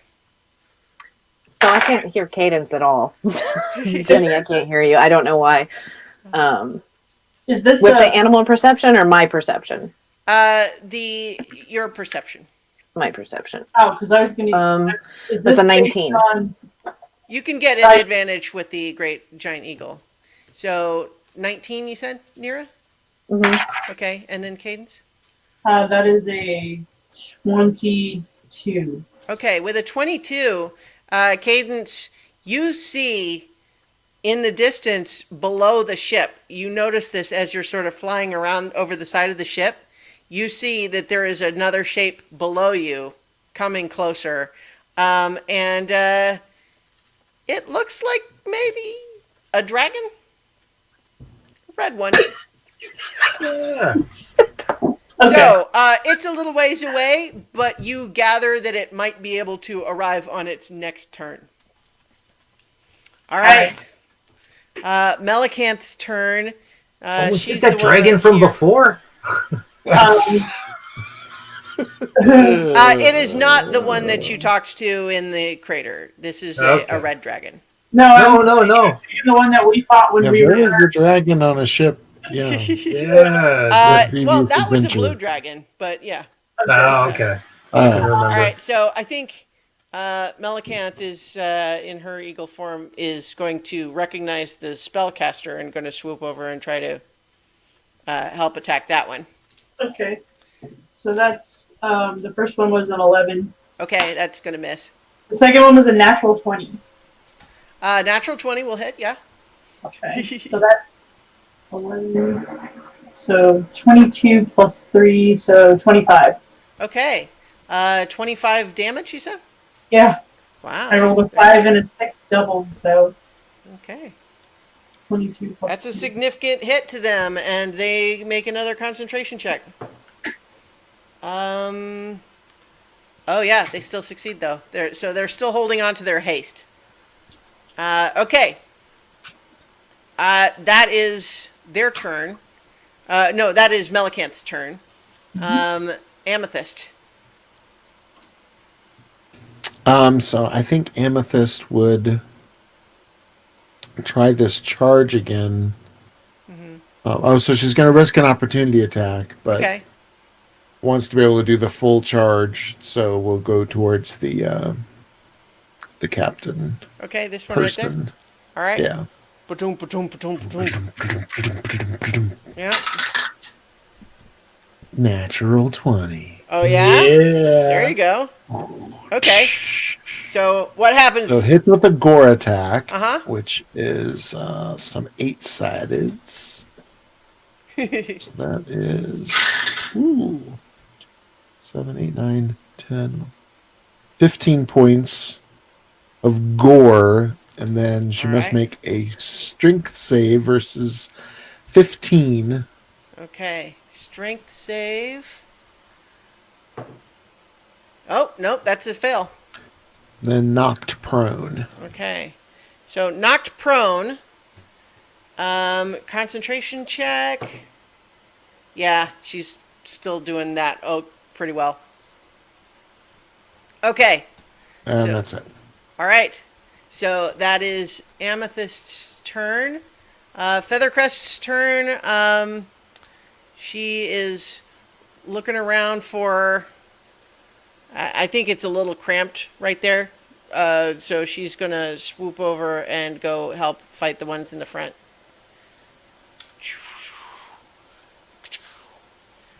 And so go ahead and roll her attacks. That is a 16 Okay. for the first one. 16 it? misses. No. Okay. And the second one is just a 12. Okay, yeah. Unfortunately, these guys are pretty tough. They're well armored. Okay. How are you doing, Starlight? Are you able to hear people or no? I still can't hear Jenny. Okay. I don't that's- know. Okay. That's So disappointing. weird. I don't Yeah. know what is going on. Would it make it? I don't know. Okay. I don't know what the solution to that is. Yeah, I've dropped like 3 times trying to fix it. Yeah. So my next course of action is to completely restart. So Okay. we'll see. Are you able to hear Starla, Jenny? Yeah. Okay. All right. Well, so in any event, though, it is now the Get Yankee Warriors' turn. We're going to get one more pops up from below deck. Where did I put his token? I made too many and okay. There we go. This guy pops up from the hatch. You know what? I'll say he comes out right here and he's like, "Whoa, what's going on?" I think he'll attack the lion. The jungle, the mighty jungle. So- Coming your way with your lion AC, Starla. It's 12. So 14 to hit. Yep. And then the second attack is also a 14. Ouch. Yeah.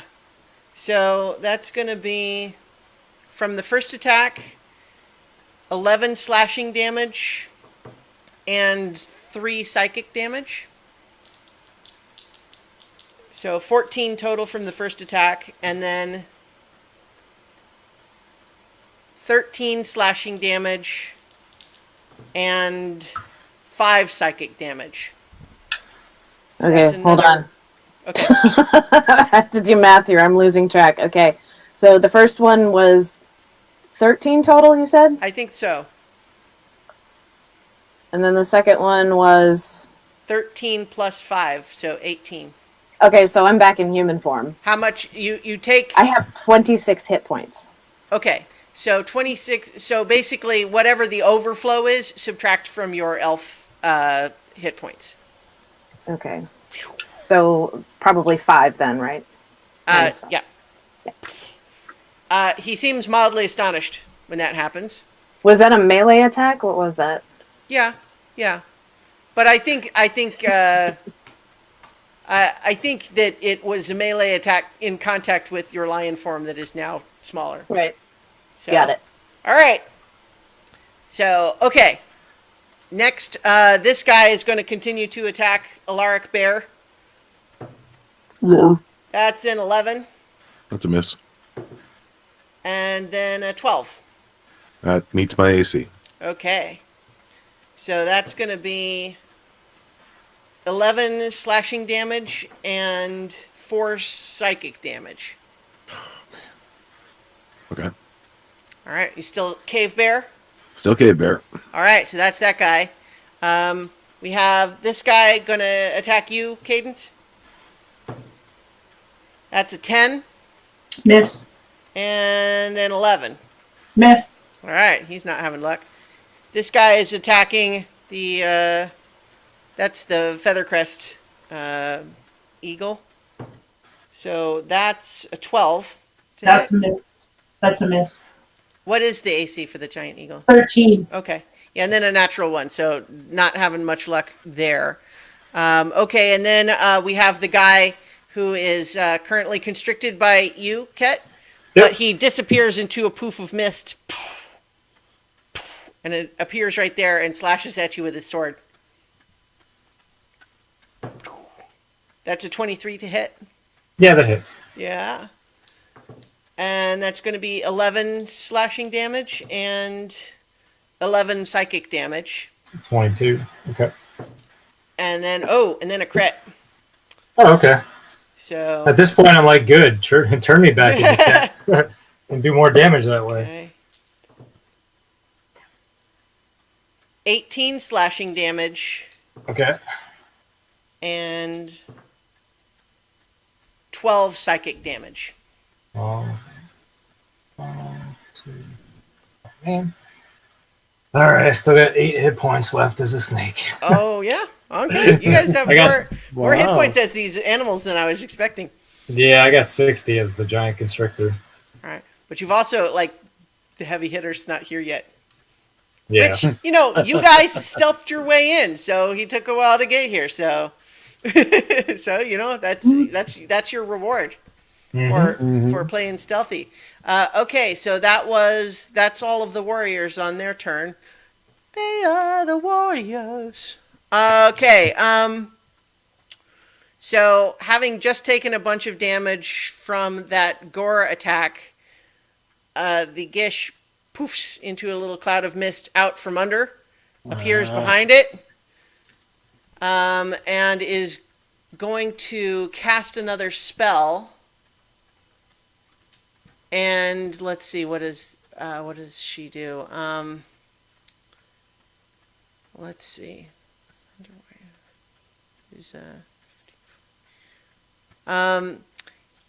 Yeah, it's casting a thunder wave that's going to hit these 3, you know, so Otterkey Bear, Amethyst Rhino, and Melicanth Eagle. So that is a Constitution saving throw.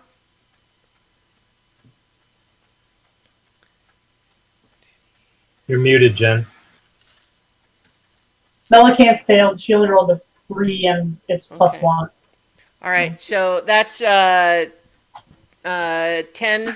thunder damage if it's a fail, and I think it's 5 if you succeed. 17 for She also Amethyst. gets pushed Okay. back 10 feet. Yeah. So it's also yes, you're right, and it's a 15 that you're trying to meet. So Cool. what So they about both you? pass, so they get 5. Okay, so Melicanth is pushed back. Both you and Amethyst succeeded? Yes. Okay, so not pushed, 5 damage, thunder damage, but then the Gish makes another 2 sword attacks.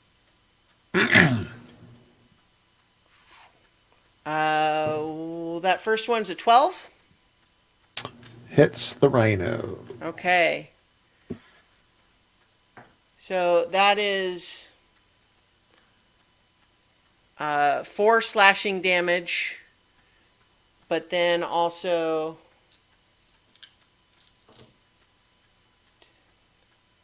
18 psychic damage. And so, do you want to have concentration checks on the Thunder Wave and then that first sword attack? Okay. Okay. Ooh, that's only. Oh, first one's only a 7. Okay, so 7 is not. 8. Yeah, so you have to get 10 or half the damage. So yeah, I think the animal shapes drops. Thank God.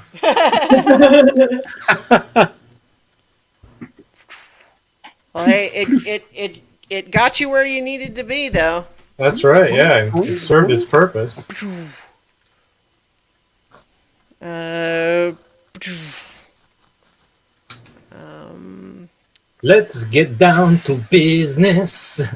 To defeat. did you have her human form take the spillover damage from from that hit? Because it was like there was the 5 from the thunder wave, and then was I think 28 total from the sword attack. Oh, did she didn't drop all the way down. She had 61 total. Okay, She so dropped to 18, but Okay, lost yeah. concentration. Okay, yeah, lost concentration. So basically, she's at her full as we are Right. now about to roll the second attack. Mm-hmm. Okay, and there's Cat, and you're all yourselves again. Yay! Go ahead and make a dexterity check for me, Cat. You can do acrobatics if you have that, because you were kind of on the wing. Yeah, man.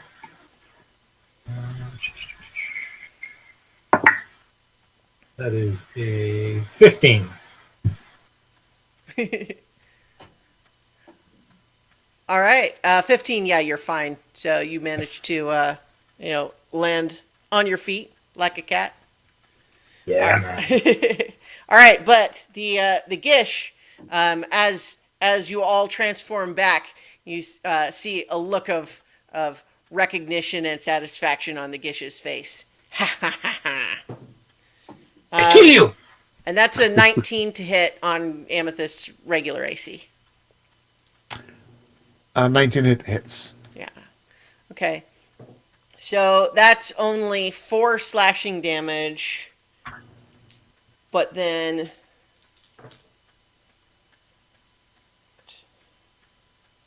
21 psychic damage. Cannot edit her sheet. Oh, okay. Let me know if you need But help tracking that or anything. no, I just got a separate little notepad. Okay. All right, so 4 plus what? 4 plus 21 psychic damage. Okay, thank you. All right. That's the Gish's turn. Okay. Now Ket. Well, Ket and Alaric technically have the same initiative, but you can do that in whichever order you like. Well, go for Ken. Okay. Cat will cast Bigby's hand, All right. and I will put it. I will put Bigby's hand right on the northern side of the dude in front of me. All right. I think I still have my token that I made for Bigby's hand. Yes, I have one of them. I think I've done more than one.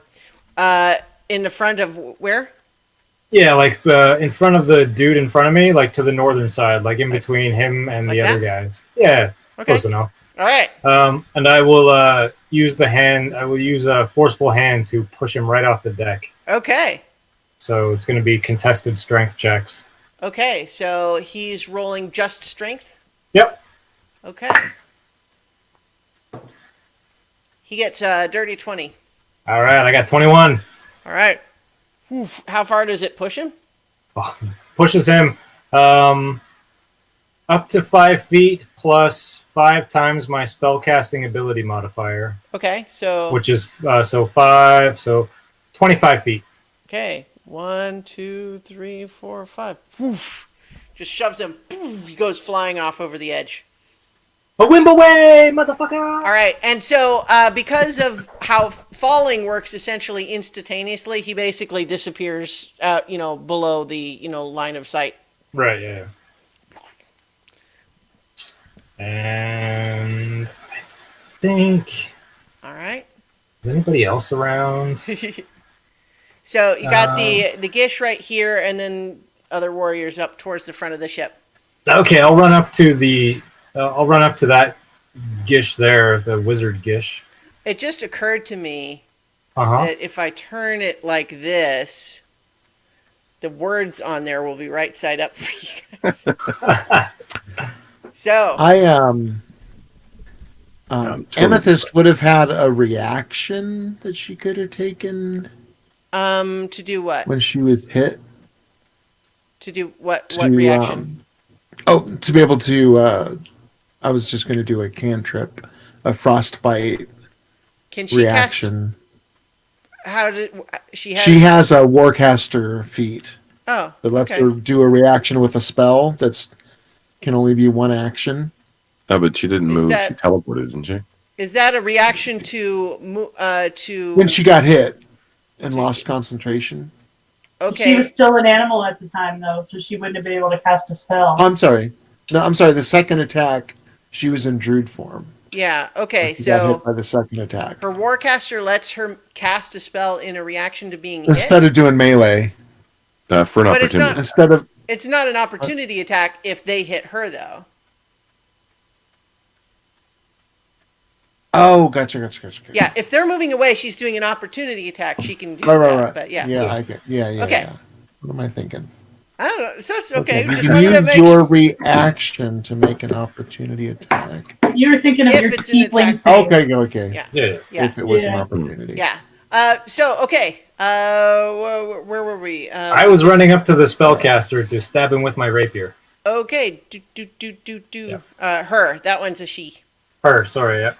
That's all right. There we go. Yeah. All right. Go ahead and make your attacks. Alright. So that's just the one attack. That's 14 plus 10, 24. Okay. Yeah, that hits. So that's just going to be 5 plus 10 points of piercing damage. Okay. All right. She makes another Constitution saving throw.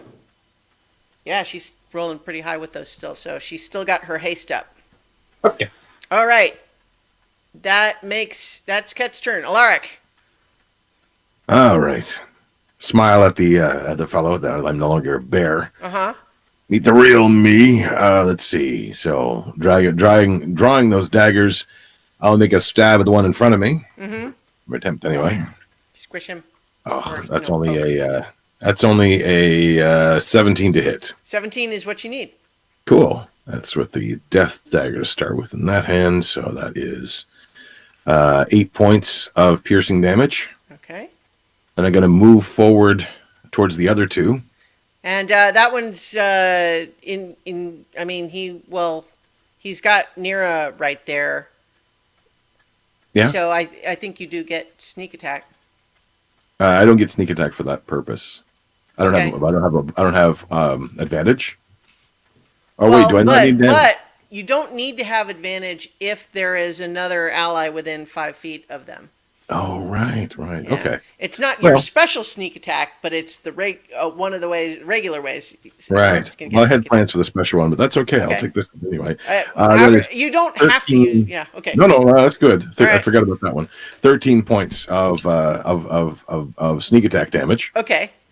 Then I'm Yeah. going to proceed forward towards the other two. Okay. Because I attacked him, he doesn't get an opportunity This attack. one? Yep. Like this way? Okay. Yep. All Then I'm right. going to stab at the one on my right. Okay. That is a 22 to hit. Yep. Hits. For an additional 7 points of piercing damage. Okay. And I'll use my bonus action to stab with the dragon tooth dagger at the other guy. Okay. Let's see. Which is 23 to hit. Yep. Hits. And that does 8 points of piercing damage and 4 points of poison. Okay. How good do they look? So the one that you hit first here, Mhm. almost down. He's real bad. Okay. There's a couple of them that are kind of like clearly wounded, bloodied, you might say. And then a couple of them that look still pretty healthy. All right. I didn't, you know what? I'm going to number them carefully so that I can describe them that way. So,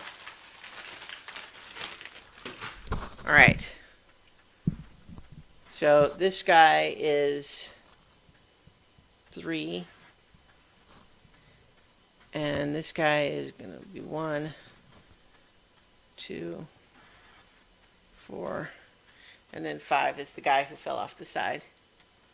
Okay. I've only used 10 feet of my movement, so I'll use the rest of my movement to move toward the hand. Okay. There? Yep. All right. So, yeah. So, as mentioned, this guy is almost down. And then this one and this one are, middling. This one's still pretty healthy.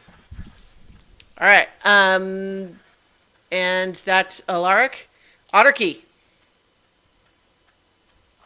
Otterkey is going to. Okay, where is he now?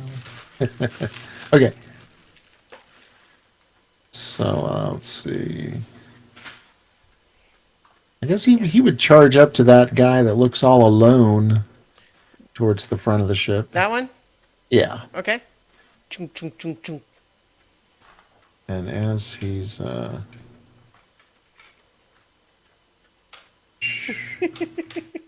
he gonna do? As he's charging up, he will go ahead and cast Shield of Faith on himself, Okay.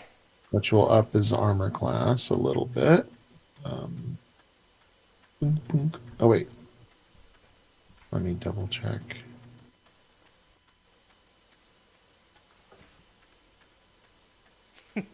Yeah. Okay. Cool. Sorry. I wasn't sure if it could cast at a higher spell, but it doesn't actually keep increasing or anything. And then he'll just do his regular sword attack. Okay. Or his dual sword attacks. And he gets long sword. 27 to hit. For sure.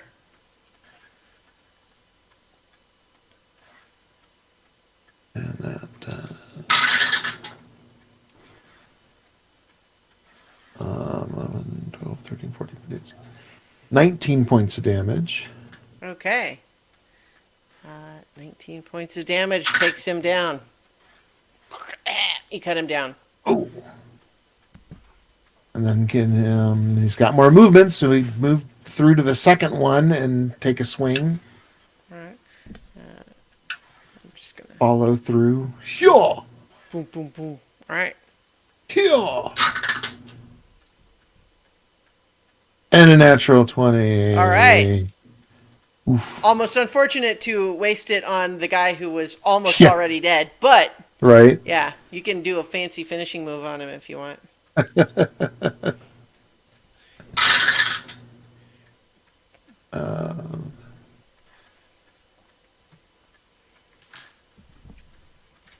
So it's, 24 points of slashing damage. Okay. Yeah, so, yeah, definitely dead. Phew, phew, phew, phew. All right. That does it for your turn, I think. Yeah. Okay, Nira. Well, that completely borked everything I was going to do. So, That happens, I guess I'm going to cast Shatter. Okay. So it hits those two other guys here. The two that are right here. Yeah. Okay. It's a 10-foot radius spear.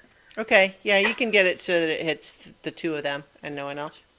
And it's a Constitution saving throw. Okay. They have to be at 17. All right. One of them does with a 22. The other one does not with a 14. All right. Where's my D8? Here we go. That is 15 Shockwave, damage. Thunder energy. 15 damage. So let's see. The first guy succeeded, so that one was number 2. So that would be 7 damage for him. Mm-hmm. And then the fourth one takes the total amount. He's looking pretty bad now. All right. These ones were... That was 3 and 1. deleting the ones that are dead now. Okay, that your turn? Doing anything else? Well, I mean, if I move, I get opportunity attack. So It's true. You do. Yep. Staying here All right. and looking fierce. The lightning in my eyes. Yeah. All right. At this point, emerging above the railing of the ship is what is obviously a young red dragon with another armored Githyanki astride its back. And it swoops around here and is going to breathe fire down where it'll get Ket and Amethyst and Melicanth. So, Dragons on horizon may look Yeah. larger than they So, appear. I need a dexterity saving throw from Ket and Amethyst. And Melicanth does her own, which That's good. she fails. That's a 25. 25 succeeds. Mhm. All right. And you got one for Amethyst? Chooch? Sorry. That's right. Which way are we rolling? So Dexterity saving throw. plus dexterity is 19. Okay, yeah, so that's a success. So now, oh boy, let me use my roller for this one.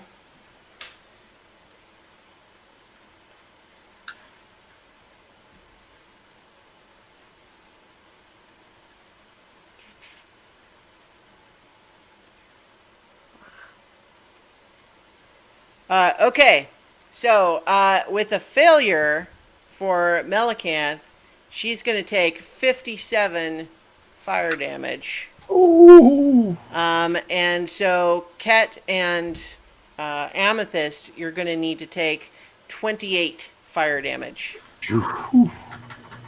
I gotta make a Constitution save for my hand. Well, that's good. I got a 16. I got a 18 for that, so the hand stays. Okay. All right. So, great. So that stays, and then the dragon is sort of still flapping like about 15 feet above the deck of the ship, right there. And that makes it Cadence's turn. Okay, I'm going to fire an arrow at the guy, not the one directly in front of me, but the one in front of him. Okay, this one? Yep, All right. I'm going to sharpshooter it. Okay. So that is a 17. 17 hits. Sweet. That's 7 points of damage. Okay. And then I'm going to use my fancy Horizon Walker teleport thing to go 10 feet. Like that? Yeah. And I'm going to fire at the Githyanki on the back of the dragon Okay. with a sharpshooter shot. Mm-hmm. And that is a 17. 17 misses. Okay. It clangs off of his armored shoulder. I'm going to teleport another 10 feet All right. behind that guy that I just shot. The one that I shot like that? before. Yep. Okay. And I'm going to shoot my third arrow at the guy that was next to me when I started. This one. Okay. Yep. Sharpshooter. Go for it. And that is that's a miss. That's like a 5. Flickering in and out of this planar existence, phasing in and out to jump around. Sorry, what was the roll? It was a 5. It Okay, missed. so yeah, that misses. So you got a little distracted with how cool you were. Yeah. All right. Okay, it is now the knight's turn. And he is jumping down off of the dragon's back. And I think you're right there, Ket. Mm-hmm. So he's coming after you. And he has got a silver greatsword. But I think any of you who see this sword recognize, like, this is no ordinary greatsword. There's something special about this one. It gleams like polished silver, but somehow more so. Like it just really draws the eye. Valyrian Almost steel. looks almost like liquid as he's moving it, swinging it around in the air. So he's making 2 attacks against you. First is only a 12, Yes. but the second is a 25. That hits. Yeah. Okay. Then you're going to take 15 slashing damage 15 slashing. and 10 psychic damage. 25. Constitution save is a fail, so the hand is gone. Okay. And then he poofs into mist and appears back up on the dragon's back. Christiana, Yes? can I go backwards real quick and do my bonus action? Okay, what was it? I wanted to cast Hunter's Mark on the dragon. Yeah, okay. Thank you. I'll allow it. Put a little thing on him. Boop. Hunter's Mark. Okay, well, I can pick one that will actually show up on camera.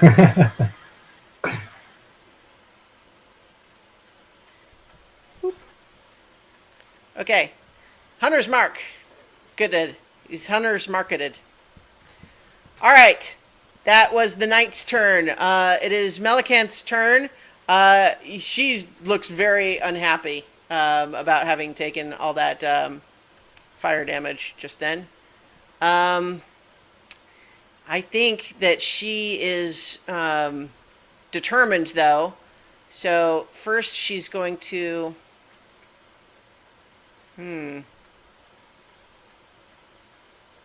Yeah, well, let's see. She could do a couple of things first, and then... Let's see. That's an interesting idea. Gosh, I'm trying. She has a couple of different choices here. All right. Yeah. I think what she. See. Okay. So this, as a brief table talk aside, there's always the things of like, what would Melicanth do versus what does me as the DM think would be cool, right? It's always the dilemma there. I think that she's going to cast Globe of Invulnerability around the dragon and the knight. Bubble. What does that do? It's the same thing that she trapped the Lord of the Hunt in. God damn it. Yeah, okay. Well, it keeps the dragon from breathing fire on you again, is what it does. That's true. And probably the knight inside, too. Well, that's the hope. That means, yeah, but if we attack him, none of our attacks. Well, you can Do take anything. out the others in the meantime, and Yeah. then you all focus fire on. Yeah, anyway. Actually, we just float away in the boat at that point. Leave them there. It only lasts a minute. But so I mean, if you guys don't like that, if you No, wanna that's fine. All right. No. I'm not going to tell you what to do. That's I fine. think that's a very useful spell from her perspective. Yeah, Is that, okay. She Yeah. puts things in timeout. She's done this ever since the beginning. Yeah. All right. So that is what what she does on her turn. It is now Amethyst's turn. Amethyst is going to cast a spell. Boop. Whenever we She's gonna get cast- sorry, go ahead. Sorry. Whenever we get sound from your channel, it's accompanied by what sounds like an old school telephone ringing. Weird. Yeah, it's not Yeah. happening when you're not talking, but it happens when you talk. Every time a Weird, it bell might be my, rings, an angel gets Ceiling its fan. I'll have wings. to turn it off in a second. So do healing word on Cadence had taken the really big hit, right? I have Well, not been hit at all. Yeah, Melicanth took a Oh, no, lot I'm of sorry. damage from the fire, the dragon fire. Right. Yeah. It's a Melicanth. Okay. She Once I find my appreciate. D4s. Eh, 13 points. All right, 13 points. Bloom. That is a bonus action, and with an action. Oh, but it's not a cantrip, so as an action, yes, she'd smack the one in front of her with her staff. All right. The gish there. Boop, the gish. All right. Yes, the gish. Only a 14. Alas, that does not hit. Whew. All right. That's Amethyst's turn. Feathercrest's turn. She is going to, let's see. She's going to duck over here and Cone of Cold these two guys. All right, so Cone of Cold. They're going to make a Constitution saving throw. One succeeds. They both succeed. But then Cone of Cold is 8d8.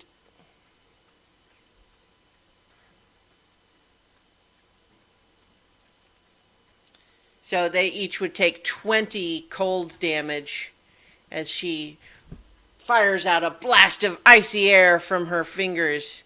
And that's, let's see, these guys are 2 and 4. All right. So one of them is frozen solid. The other one looks really bad. Oof. This one is a Githsicle. The other one is very wounded but not down. All right, that is Feathercrest's turn. Next is the warriors. So the one that she just Cone of Colded is going to try to take it out on her. So that's a 17 to hit, which definitely hits her. And then another 17 to hit. So both of those are going to hit her. Hang on, I have to remind myself what her hit points are. Okay, so she has... Okay. So, the 2 hits are going to be... dice. 12 slashing damage plus 9 psychic damage, so that's 21 hit damage for the first attack. And then 11 slashing damage and 5. So that's another 16 plus 21 is 37. She is not down, but she is extremely wounded. She is bleeding badly. All right. That's the warrior's turn. And but then also this guy dunk, dunk, dunk, runs up the side of the ship and then hops back on deck. And he's going to swipe at you, Ket. He didn't like you pushing him off the ship. Okay. And if he spoke Gith, he would say, "There's no down, idiot."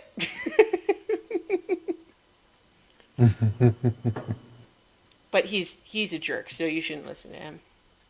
23 to hit for the first attack. Yep. And that's 10 slashing damage plus only 2 psychic damage minimum there. Okay. The second attack is 16. That hits. All right. So that's another 12 slashing damage plus 7 psychic damage. Okay. All right. That's the warrior's turn. It is the Gish's turn. She is going to poof appears up there. And let's see, what does she cast?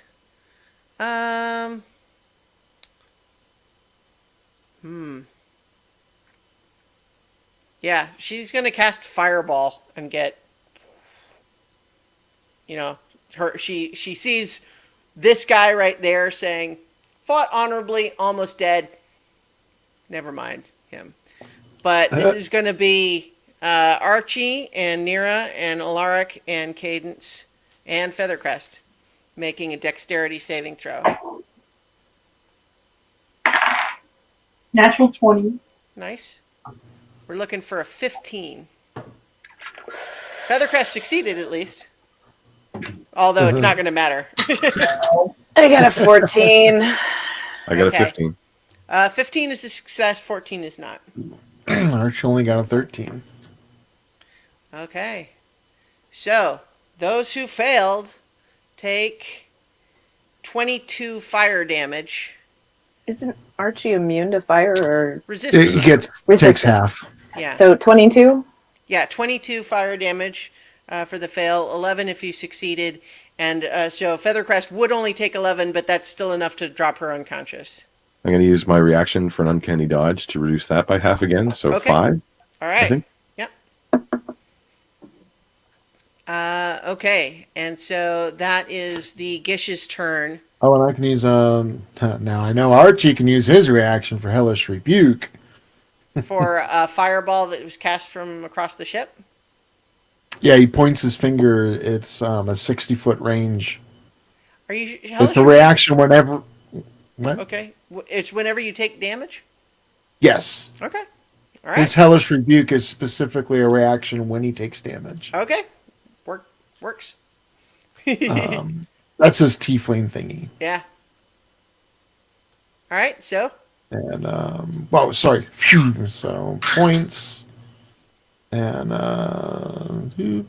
what would the hit be? Hello, It's yes. a saving Oh, I'm throw. sorry. It's They a get it. saving throw. yeah, they It's get a it. dexterity 17 dexterity saving throw. Okay, she has advantage on those because she's hasted, Yes. but still only gets a 13. It does. It's 13 points of fire damage. Okay. How much damage did I just take?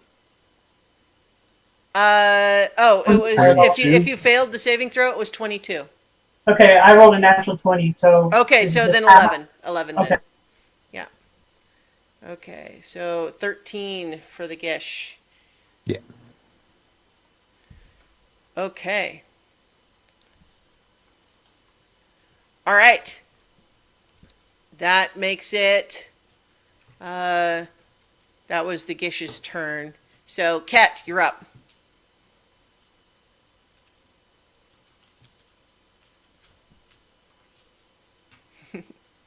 Oh, you're muted though. And you're muted. Yeah. Ket doesn't have a whole lot of options that he can do here because everyone's kind of all clustered together. Hmm. Oh wait, where's on the bridge? There is the spellcaster. Yeah. All right, right behind the spellcaster, I will cast Shatter Okay. on the spellcaster. What so- saving throw does she make? It's Constitution save. Okay. She gets a 19. Okay, so she saves. I don't think so. Yeah, so it still takes half damage. So 6, 7, 8, 9, 10, 12, so 6 points of thunder damage. Okay. Is that halved or? That's half. Yeah, that's Okay, already yeah. half. Yeah, 6 points half. Mm-hmm. And then I will stab the dude in front of me with my rapier. Do it. Do it. That is, but that's only going. Oh, that's 19. 19 hits. Yeah. I forgot. This guy definitely burned up in that fireball. Okay, so that's 11 points of piercing damage. Okay. 11 on that guy. All right. Okay. That is Ket's turn. Alaric. Feathercrest just went down in front of you. It was a target-rich environment, and now I don't have any medic skills. Yeah, I'd be more likely to open up the wound. And there's a guy that I do not like right there, so let's do that. I'm going to move towards the Gish. The Gish is up here. Oh, sorry. Oh, what's This the is other just one one? of the warriors. Oh, just one of the warriors? And then No. the knight's up on the dragon. Yeah. Okay, well, that's in a bubble, so I'm not worried about that one. Mm. 1, 2, 3. Crap, I can't get there from here. Wow, I haven't done this for a while. I'll draw forth my crossbow, All right. and let's. Where's my crossbow? I have to pull it out here. And I believe I should be able to hit the Gish from here. Okay. Let's see. Where you want to be right here? Where are you trying to move? No, I don't want to. Well, where is my? Do I still have a crossbow? I forgot. I haven't used it for so long. I'll allow that you still have it. Okay. Had your arm for a while. Yeah, I know that it's been stowed away for a long time. Sorry, I have to bring it up. The idea is, no, I'll just step around so I'm more or less in line. So to the south, like if you that? will. Yeah, sure. Okay. Yeah. And I will just add back my. What was it? A light crossbow or Yeah. hand crossbow? Okay. It was probably a light crossbow. All right. It's weird that it's not there. There we go. Yeah, so I will take a strike. Take a Okay. shot. Take a shot. Let's see, that is a 12. That's a terrible shot. Alas, she's still hasted and she sees the bolt coming and just I quickly reload and fire again for a 20 to hit. 20 does hit. There we go. 12 points of piercing damage. Nice. Okay. And then she'll make another Constitution saving throw. She's been doing pretty good at those, but natural 1 won't. So her haste drops. So how much? It was 13 damage, I think you said? 12 would have been maximum. 12. Okay. So you hit her and you see her concentration dropping with a bit of shock. You just also see her eyes kind of glass over for a second. Cool. Then I will use my bonus action to run up to her.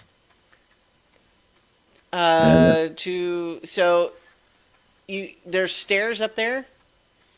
Sure. Is that 4 or 5? You can get difficult? to there. I just mean. I can't get any closer. Damn. Well. She's going to lose the next round at least, though, to lethargy. Yeah, she's stunned at the moment. That's fair. All right, I'll hold on to the rest of my hope. Okay. All right, so that was Alaric's turn. Otterkey. And so stunned. I was just looking up the condition for ranged. I think you have advantage on the attacks. I think. Yeah. Yeah, I have advantage, but it's not the damage. Yeah, he's got it handled. So I'll go ahead and charge the remaining guy on the deck. All right. And swing my swords. Which is first one's a 25 to hit. Yeah, that hits. Oops. Cool. 7. 15 points of slashing damage. Okay. Yeah. And then a 24 to he's hit. for sure. Yeah, that hits. 14 plus. I just did the math. Oh, it's plus 10, so 24 points of damage. You take him down. Ooh, you cut him down.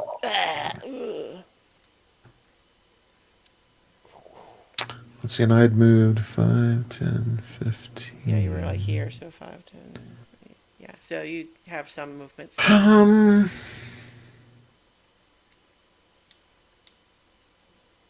I don't really see any reason to move. I'll just stay here. Yeah. All right. So that is Otterkey's turn. Nira. Okay, so first thing I'm going to do, bonus action healing word on Feathercrest. Okay. That should get her up, right? Yep. Okay. Let me click off that. Okay.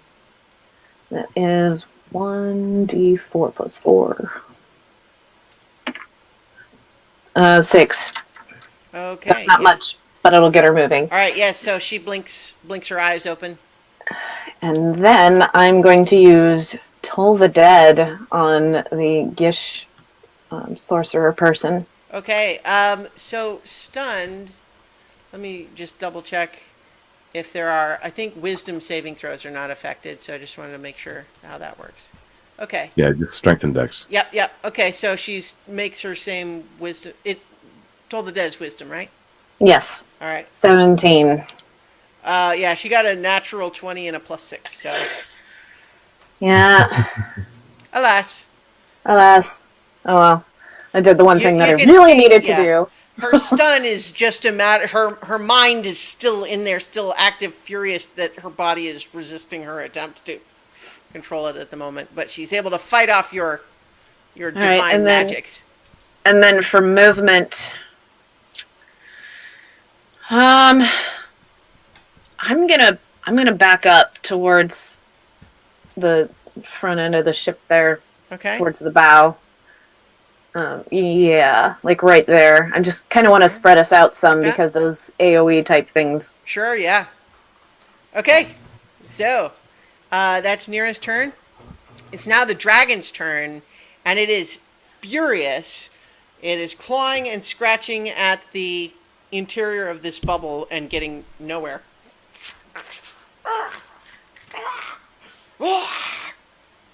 And getting nowhere. Cadence, you're up. Bonus action, lightning arrow. You might want to tell Starla that in case she wants to ride the lightning. Well, I think she's a little too far away to ride this one unless you were to run up to her. Knowing that she wants to do that, I will. Okay. Starla, do you want to ride the lightning? She's casting lightning arrow, so she's running up here to. She ran to you away. so She that- dropped that. She was so excited she hit the wrong button. Hit the wrong button. Okay, yeah, I got excited there for a second. Yeah,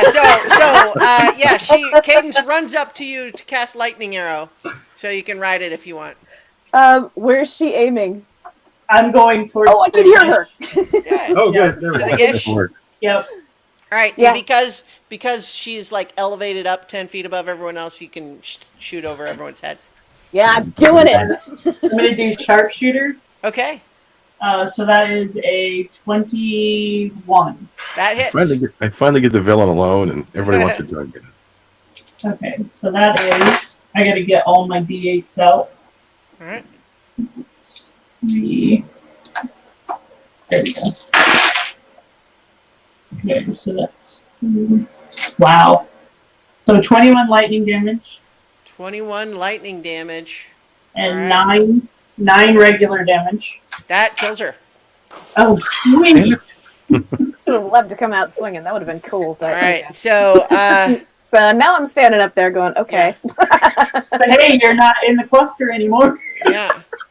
Oops. All right. So yeah, that last strike just it did her in. All right. Yeah, I can't do anything else because there isn't anybody else alive, right? Well, only the knight and the dragon in the bubble. Yeah, so I can't Right. fire into the bubble. Right. So it is now. It is the knight's turn, and he poofs Misty Steps out at Melicanth, and he is attacking her. Can he get out of that? He has Misty Step. Well, Yeah, but I you thought it couldn't blocked do that. teleportation. Wall of Force. I don't think it does. Or Globe of Invulnerability. Any spell. So, let's see. Any spell of 5th level or lower cast from outside the barrier can't affect creatures or objects within it. It's talking about what can be targeted. Area within the barrier is excluded. Any So you have to spell. target something outside for Misty Step? Well, I don't know. It doesn't describe it as a targeted effect. It's just like that you can see it. Yeah. I think you can teleport okay. out from Globe of Invulnerability. Yeah, it doesn't. It's not really clear. I mean, Yeah. yeah. I think I'm so. I'm ruling that you can. I agree though that it's one of those where it's a little bit weird. So Wall of Force talks about blocking magical effects, and then Globe of Invulnerability. There is one other wrinkle. Technically, the range is self. Oh, you're right. You know what? I There's a was better saying version Globe of of the spell. Invulnerability. Wall of Force is actually what I was thinking of anyway. Now that I'm looking at them, so that is actually what it was supposed to be. Wall of Force, which can still be a globe. Right. So yeah. So sorry, it was Wall of Force, not Globe of Invulnerability. I don't know this magic stuff. Yeah. So Wall of Force, though, nonetheless. So let's see. It can be free floating. It's a sphere with a radius of up to 10 feet. Nothing can physically pass through the wall, but he's teleporting. Oh, And he appears down, and he is attacking Malakanth with his great silver great sword. That's a 26 to hit. And that's 10 slashing damage plus 15 psychic damage, so 25 damage. She's making her concentration check. She succeeds on that first one, but also is taking 25 damage. So, all right, he's attacking again. Yeah, so that's another hit. 15, and then that's 12 slashing damage and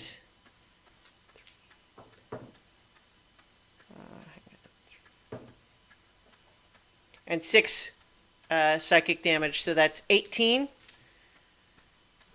And she's... He gets 3 actions. She's looking pretty hurt. No, this is just 2 attacks. He No, has but a he Misty used- Step as a bonus action, and he has. Oh, that's right. Yeah, sorry, Misty Step Yeah. bonus. Yeah. What was I just rolling? Oh, her concentration check, 18. Yeah, that's a success. She does not drop the bubble, although she looks really, really hurt right now. Yeah, so that is his action, and then he runs up and he jumps over the side. Disappears below the railing. La-di-da, there is no down. So that is the knight's turn. It is Malakanth's turn. She looks very wounded, and she's holding on to this wall of force on the dragon still, and just saying, "I can't hold this for very much longer. I don't see any of the other enemies. Find out if there are more below deck." And she's going to cast, let's see, mage armor on herself while she's... It looks like she's wishing she had done this previously. Are we still in initiative order? Yes. Okay. So she's casts mage armor on herself while she's maintaining concentration on the wall of force. All right. So what are the rest of you doing? It is so that was Melicanth's turn. Amethyst. Amethyst is going to do a mass cure wounds,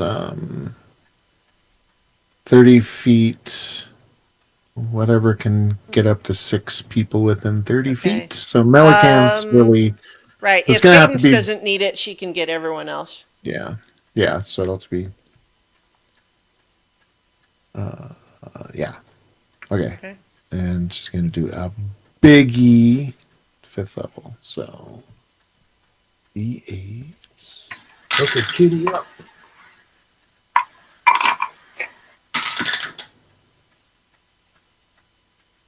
21 points.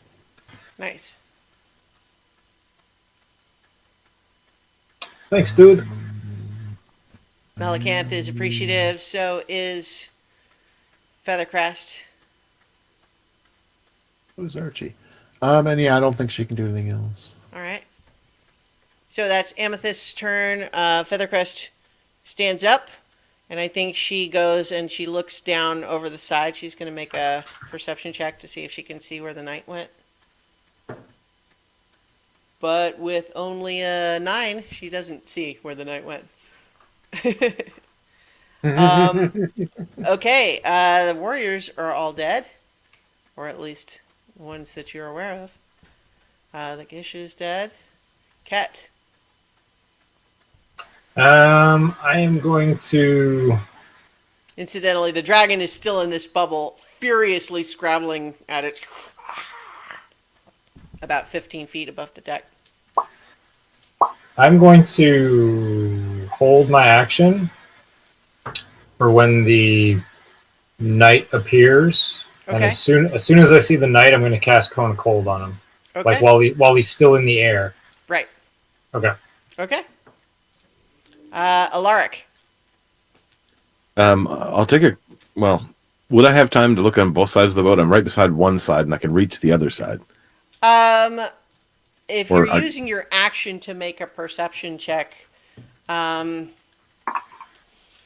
yeah, okay. I'll allow that, you're kind of doing an action to look over both sides. Okay.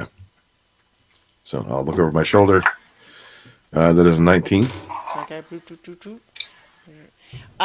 You do not see him, but you also suspect that given that there hasn't been enough time for him to have fallen past where you could see him, that probably means he is obstructed by the boat. All right. I'll just call out to anybody. Move the boat. All right. That's Alaric's turn. Otterkey. I will run over to. Let's see. How damaged is Cat since he's close Me? and on the way? Yeah. I'm pretty damn. I'm at 63 out of 126. So Ooh, yeah. That was after you got the amethyst. the healing, yeah, that was after I got the 21 healing. Gotcha. And Melican saw. She was really, really bad. Yeah, She's she still- was really bad. She's better now, but still, maybe a third of her total. Gotcha. Heal Melican if it's a choice. Yeah. I think I'll charge towards Melican. Okay. And But thank you for thinking of me. You're a wonderful cleric. Boy, you guys, he really wanted her to drop that wall of force and let the dragon out. But hey, the dice didn't work in his favor. so yeah, I'll do like 35. Okay. No. 45 45. All right. points of healing. All right. She is feeling much better. She puts her hand on your shoulder. Thank you. She's still concentrating on the wall of force up there. All right. Nira. Well, he said move the boat. And I'm right here. Yeah. Hey. This is going to be awful. One This of is these great. levers has to do something. Uh-huh. So, from what I understand, what Feathercrest has told us is that it uses like force of will to navigate. Uh-huh. So I'm gonna take a look at the controls and fiddle with them. I don't know what I'm doing. Make a fiddle check. Something that looks like a wheel, like Yeah. steering Make an wise. intelligence check Okay. just to see if you can even understand how the controls are meant to work. Jiggery pokery. 15. I think you with a 15 you understand two things. One is that the wheel as it stands now could be used for like basic steering, but there's definitely a piece of it that's not here, and anything beyond simple maneuvering is not going to be possible without whatever is missing.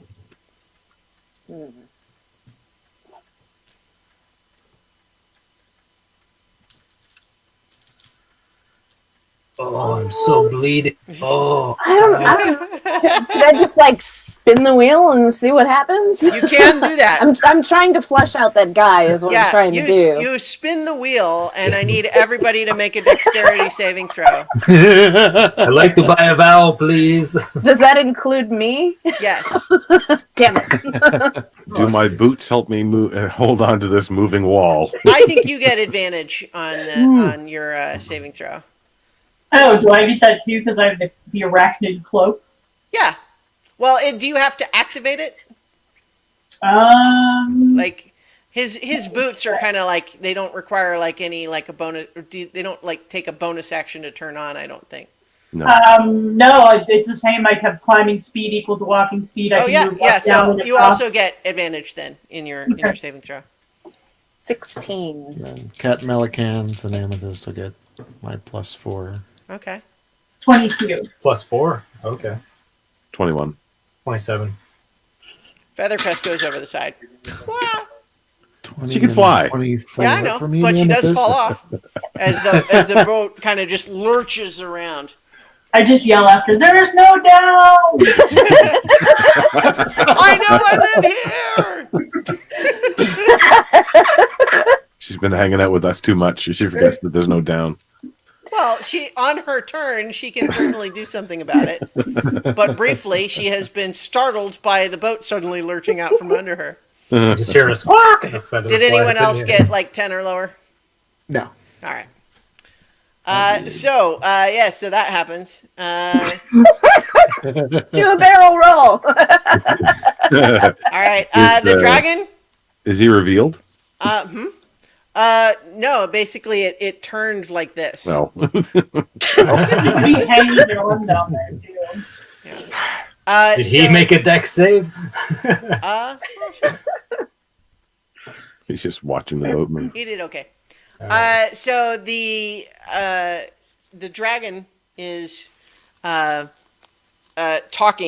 to you guys in Draconic. I believe Cadence knows Draconic. Is that correct? I do.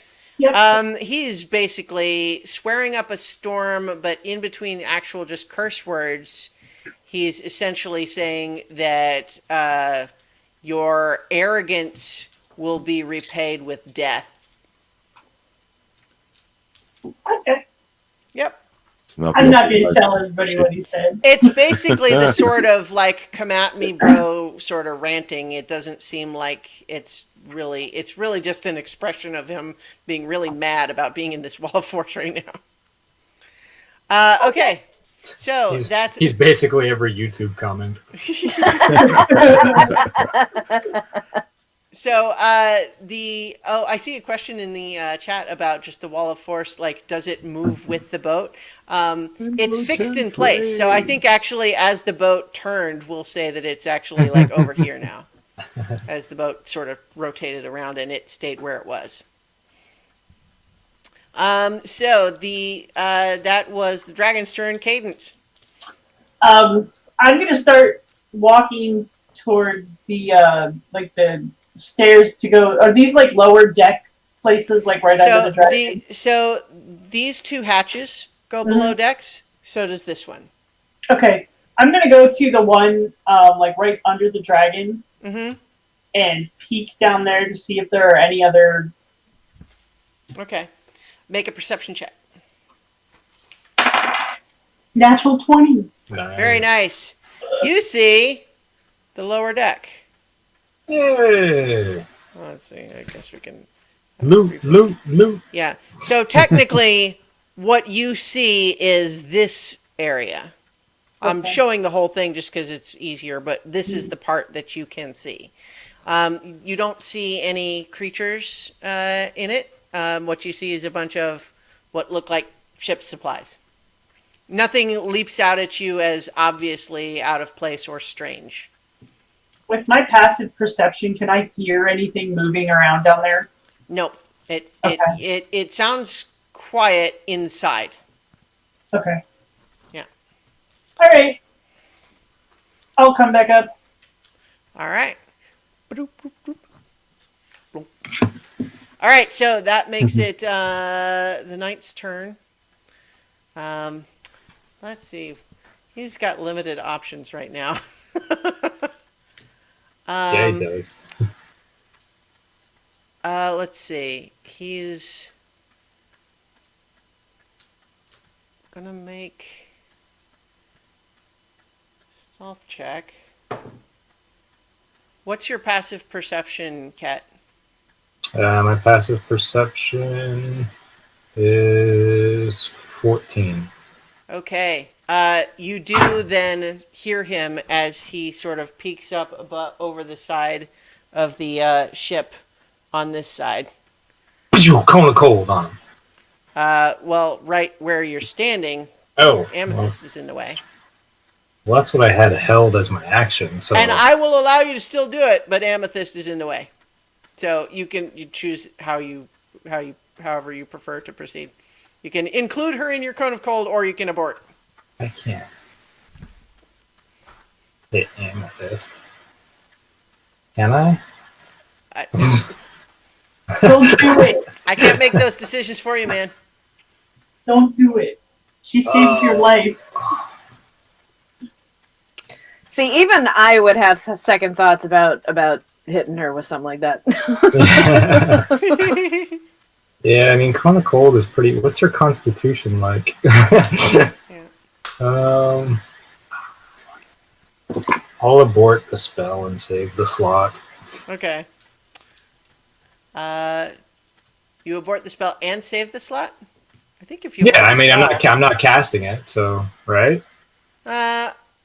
You know what? I'll allow it in this case, but I think in general, if you hold a spell, the slot is consumed whether you cast it or not. Oh, I'll allow you okay. to keep it this time, though. Okay. Thank you. oh, sure, no problem. So the what he is doing though is he has cast a spell of his own, and Melicanth needs to make a strength check. Gets 12, which is versus his DC, which is 13.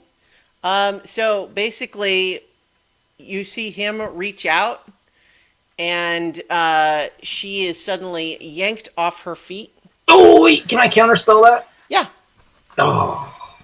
All right. So I will, so it is not an autumn. Well, so what it counterspells automatically? What level? I It's got. like up to 5 or up to what? Well, I'm going to counterspell at. I was going to cast Cone of Cold at 5th levels, so I'll cast Counterspell at 5th level. Okay. Yeah. So then, yeah, it cancels his spell then. Okay. And so you see Melicanth startled as she's suddenly being pulled off her feet, but then you reach out with your counterspell and it dissipates, and he snarls and disappears underneath again. All right. Sacrifice my Cone of Cold slot for that. Thank you, DM. Melicanth is like, thank you. You know, certainly would not have wanted to be pulled off the side of the boat with him. All right. Man, he's pissed about that. All right. Okay, so I think at this point, that is his turn. Melicanth's turn. Uh, she's going to, let's see. I think what she'll do is she'll be looking up at the dragon and just say, "We can't let the dragon escape. I will prepare to drop the wall of force, but everyone should be prepared to unload everything on it. It will try to fly away if we are not able to take it down." Yeah, I'm good with that. So she is holding the action of dropping the spell Okay. for when. Actually, I don't think it takes an action to drop the spell. So what I think she's going to do is she is holding, drop the wall of force, and cast her own cone of cold on it for when you guys are all ready to Ready. do your thing. So we're all supposed to hold our actions. So she's walking up to where she can do her cone of cold on it. Yeah. So hold your actions when you see the wall of force drop, and then just hit it with everything we got. Yeah. All right, so that's what she's doing. Okay, so Amethyst.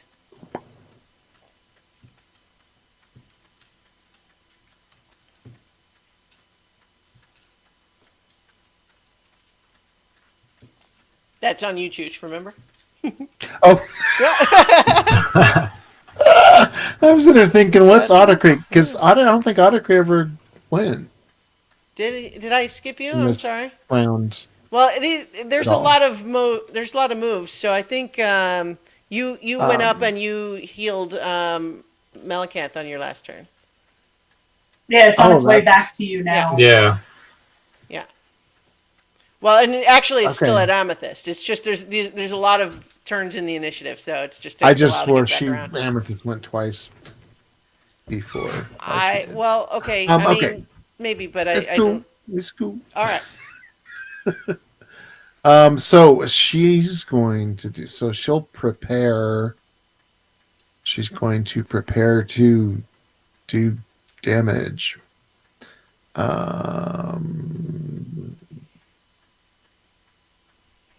So yeah, she will prepare. I think. Go ahead and prepare a blight spell. All right. So she is holding blight. Holding blight. All right. Okay, so that is Amethyst's action. Feathercrest is going to. Where did she end up? Did I move? Oh, right, she went over the side. I think she's going to. Oh gosh. You guys hear her under the ship call out, "He's down here!" And you hear her cast her cone of cold spell go off down there. So it's a Constitution saving throw from the knight. Yeah, that's a 19, so he succeeds. Cone of cold is gonna be. Oh wait, no, she can't do that again. She only had the one. So she's done a fireball on him then, but he still succeeds the.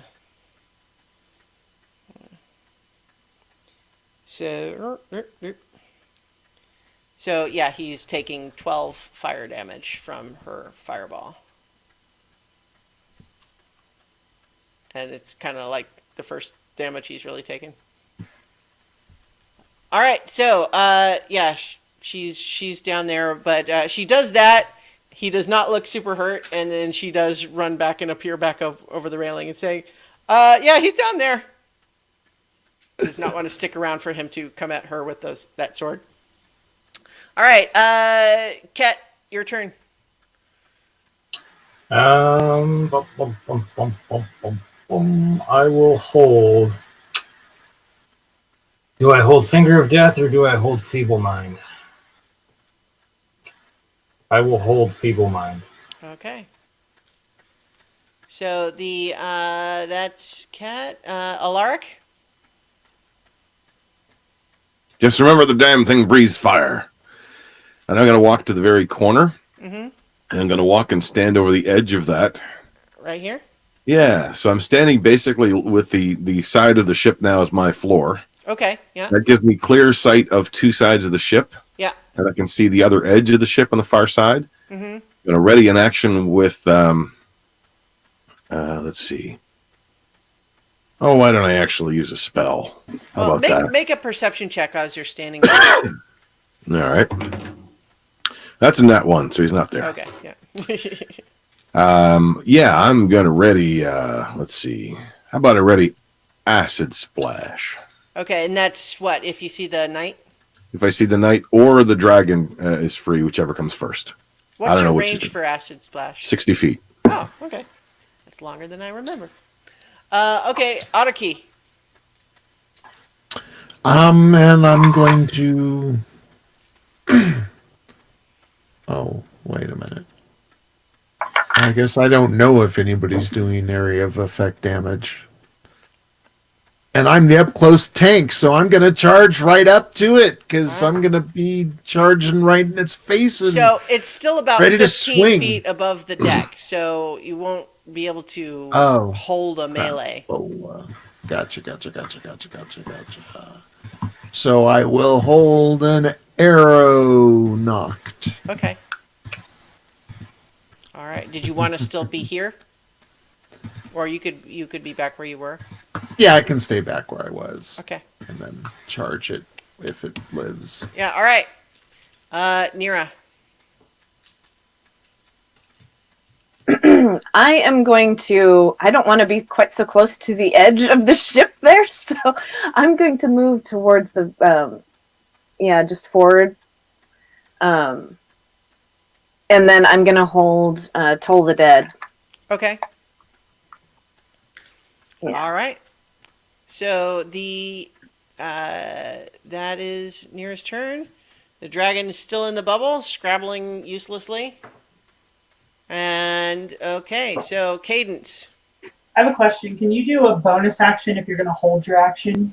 The hold action, no, it's like Okay. it's a simple action, whatever you're holding. Okay. I'm going to move back behind the dragon to where I was before, so that we're not all in his line of fire. So no, Okay. the other way. Oh, The other okay. way. Like that? Yep, behind him. And Okay. I'm going to knock an arrow All to right. shoot the fire at him. Okay. All right. So I think that that is going to trigger Melicant's held action because we don't have to wait for her turn again. Yep. So she is going to. She was right there, but what she does is she releases the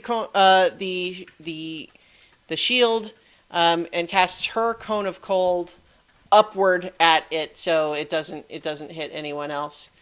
It makes the con save. Gets a natural 20 with a +9 for that. So yeah, that's a successful saving throw. But then,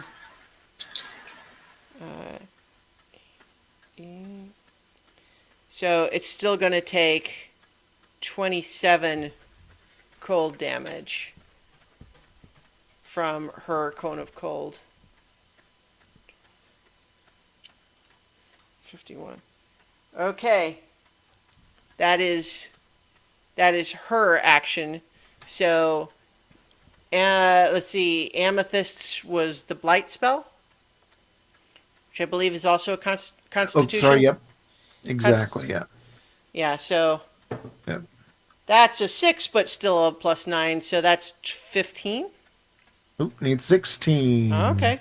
So go ahead and roll that beautiful blight damage. Lots and lots of d8s. Okay.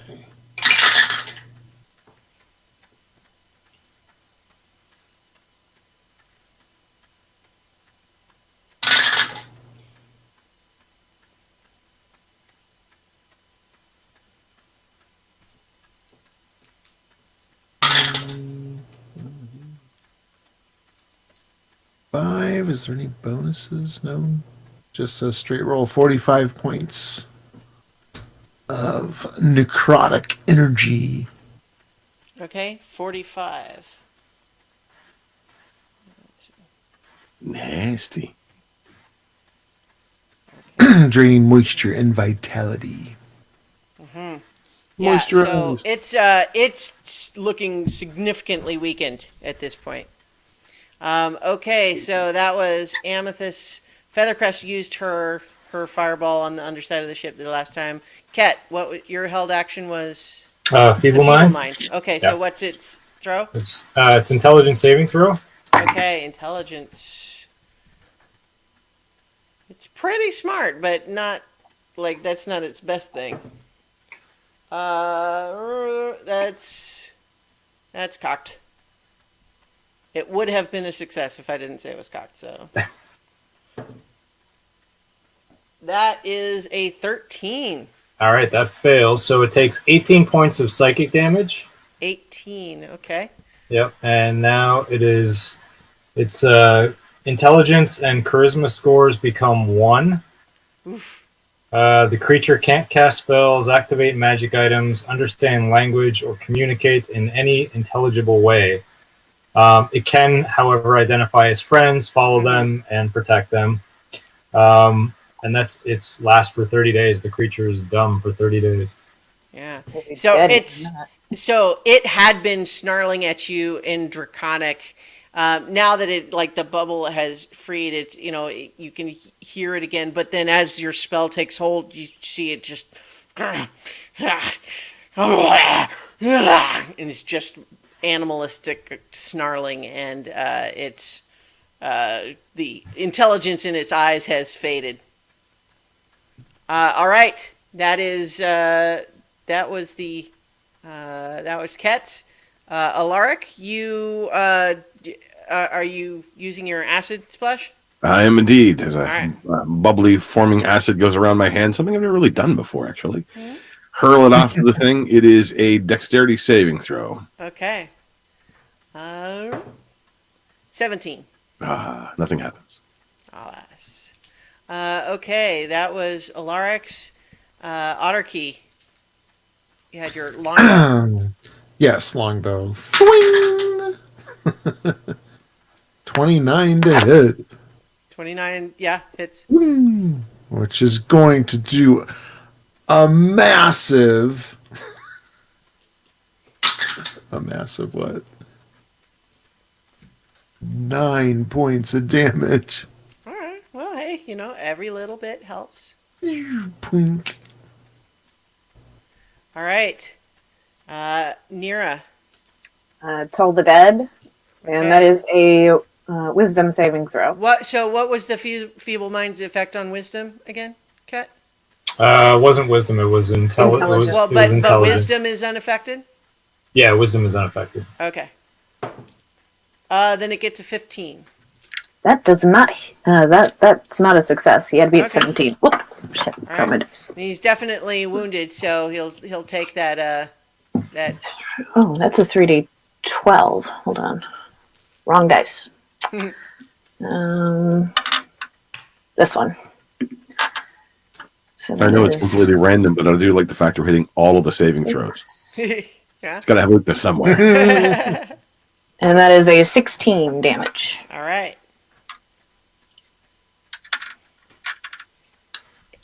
Okay. That was Nira, and so it is.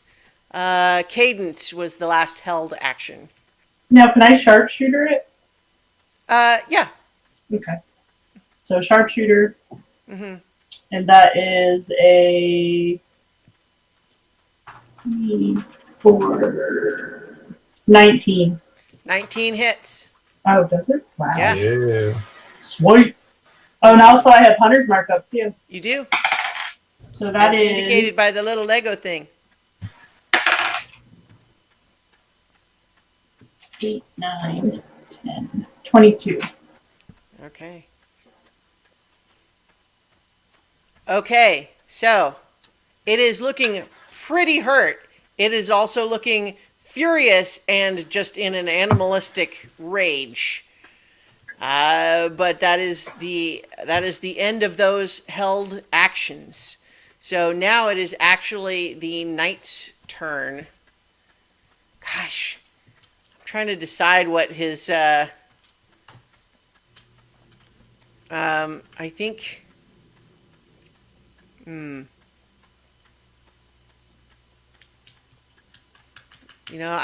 I think he comes running up around the backside of the. He's pursuing Feathercrest. I think that's what makes sense for him at this point. So he's gonna hop back up here. And I don't think he has the movement to. Oh, you know what though? I think he's determined actually at this point. He's pissed at Melicanth. So he's gonna Misty Step over to her. That's a 26 to hit.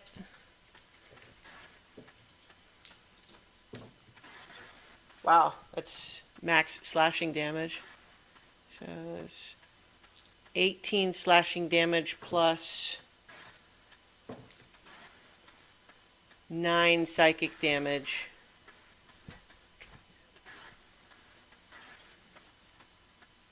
And then another attack. That's going to hit 2. So 12 slashing damage plus 10 psychic damage. So another 16. 34. She's looking hurt again, but not dire. Meanwhile, he's looking pretty healthy himself, but he's furious. And so it's actually Melicanth's turn, though, now. And let's see. She's no longer holding the concentration on the Wall of Force. And I think she's right now sort of deliberating, like, which is actually the bigger threat right now. I got the dragon. All right. I think she's more worried that the dragon will escape, but also knows that you guys are kind of on it. So I think that she's going to. What does she do? She's just going to. Oh gosh. All right. I'm just making it too hard. Okay, she's just going to lightning bolt that guy. He's going to try to dexterity save. He does succeed, but her lightning bolt is going to do 8d6.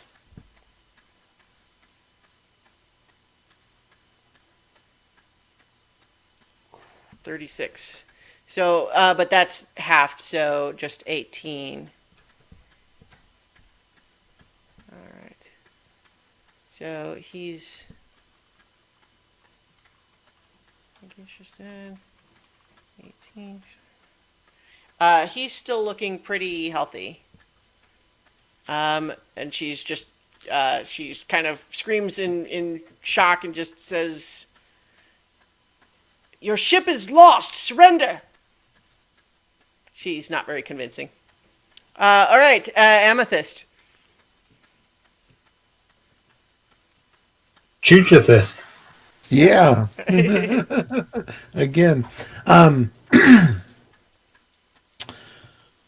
to think if, let's see. Oh, she did that. Biggie. And she's still a little worried about health. So she's going to do another Mass Cure Wounds. Okay.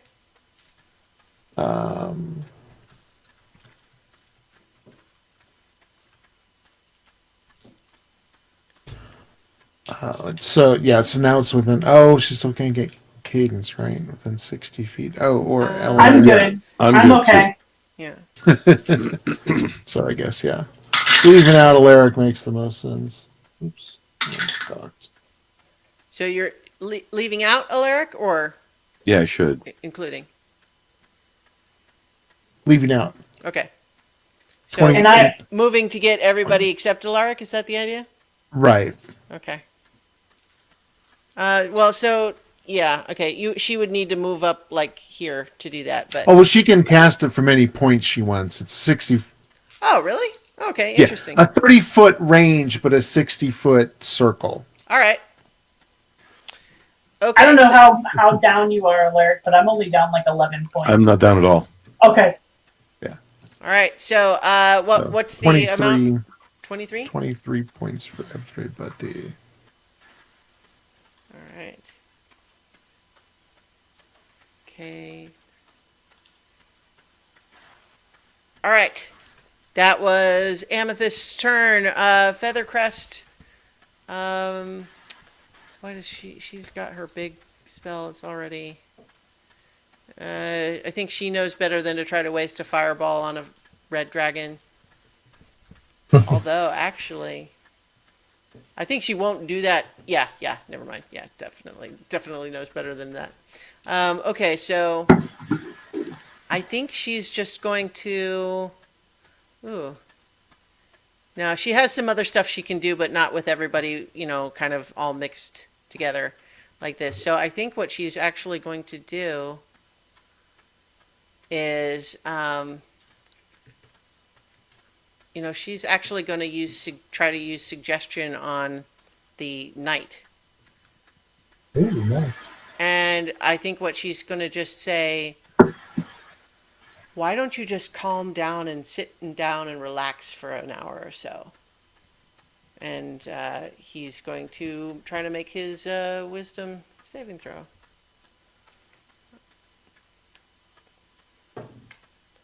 Oh, yeah, he succeeds. That's a 24, so. Yeah. He just kind of turns to look at hers. Yeah! All right. Does he even understand what she said? That's a good point. I think actually no, he wouldn't. So, never mind. Anyway, she did that anyway. So it is Ket's turn. Now I will Finger of Death the dragon. Okay. That is another Constitution. Constitution save, yeah. Okay. Whoa. It's a 17. Succeeds. Okay. It's still a lot of damage, probably. Yeah. So half of 74. Would be so it would be 37. 37, yeah. Okay, it's not dead, but it's really bad. Okay, and I will use my... Just you shoot out this black beam of necrotic energy, and you see it's the flaring light in its eyes flicker and dim, and its bright red scales kind of start to fade and turn grayish as the necrotic energy is seeped away from it. and then I will move forward and stab the dude with my rapier. All right. That's a 24. 24 hits. And that's going to be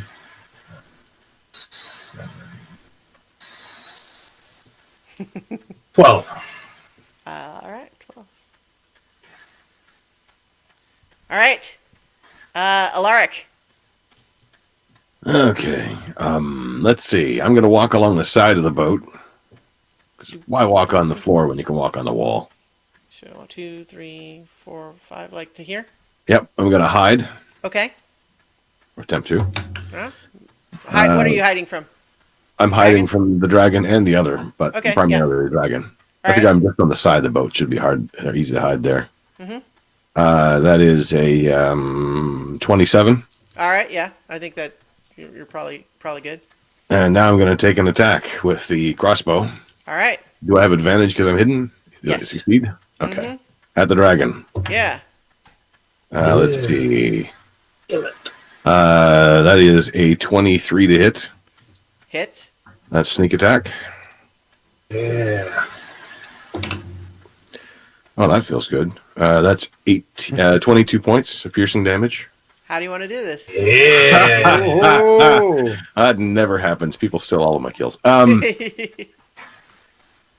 It's got this dopey look on its face, and it's kind of looking around from one thing to another. It looks at Ket and just sort of starts cringing and crying, and then a crossbow bolt goes right through one eye, thump, right out the other, cleaning its brains out in the process. And it just whoops limply to the deck. MOON, that spells dead. Very nice. Cock the crossbow again, fire at the knight. All right. No longer hidden, but that's okay. Mm-hmm. That's a 19 to hit 19 hits. for 8 points of piercing damage. Okay. That guy's taking some damage, but he's still doing all right. Okay. That was Alaric's turn. Archie. charge the knight. Doom, doom, doom, doom. Swing with the swords. The swords be with you. First one is only an 11. 11 will miss. Clangs off of his is- plate armor. Then a 19. A 19 does hit. Whoa.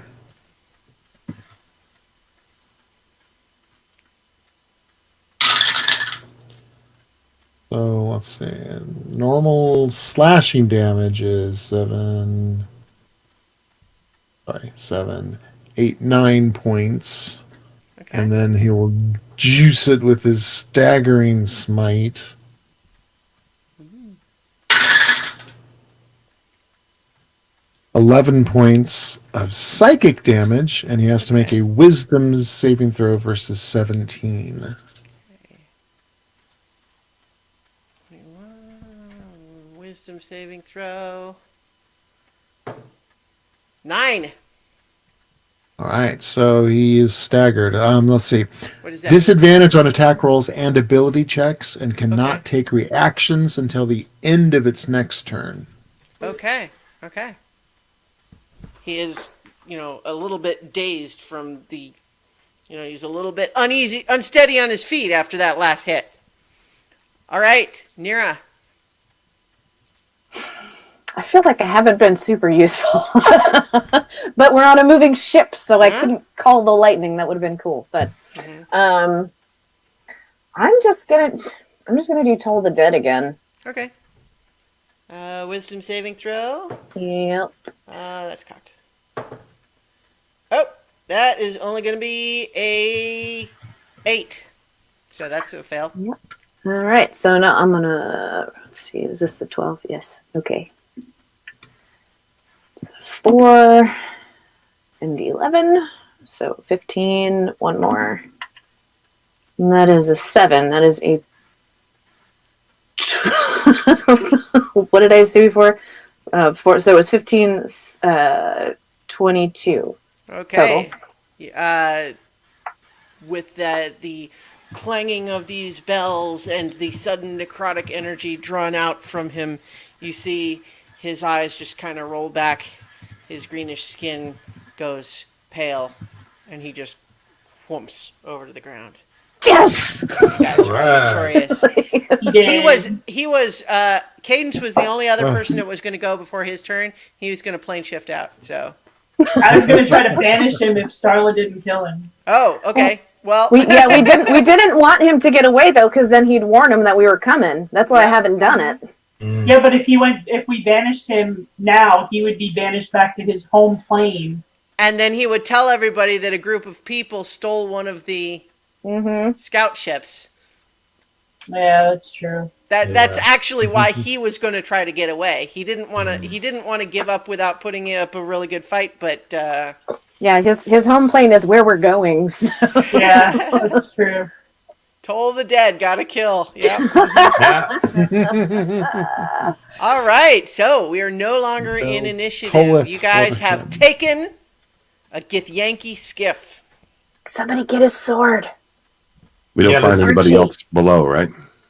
I didn't see anybody. So let's go ahead Yeah, we need and to check the rest of the ship. fast track the the searching and exploration of your new ship. Woohoo! So this is the lower deck, and this is the captain's quarters that is underneath the bridge here. So I guess I could put it here to make it a little bit more. So That's good. We can see. yeah. So you guys now have access to the whole layout here. There are no other living creatures aboard. I'm assuming that you're going to go ahead and, loot everything, right? yeah. So searching Oh, yeah, everybody. Oh yeah, yeah. So you find that the Githyanki have a fair amount of coin on them.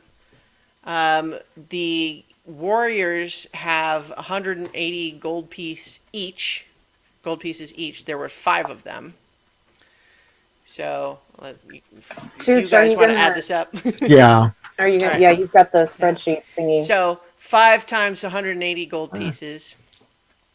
And each of Nice. them has a non-magical greatsword and half-plate armor.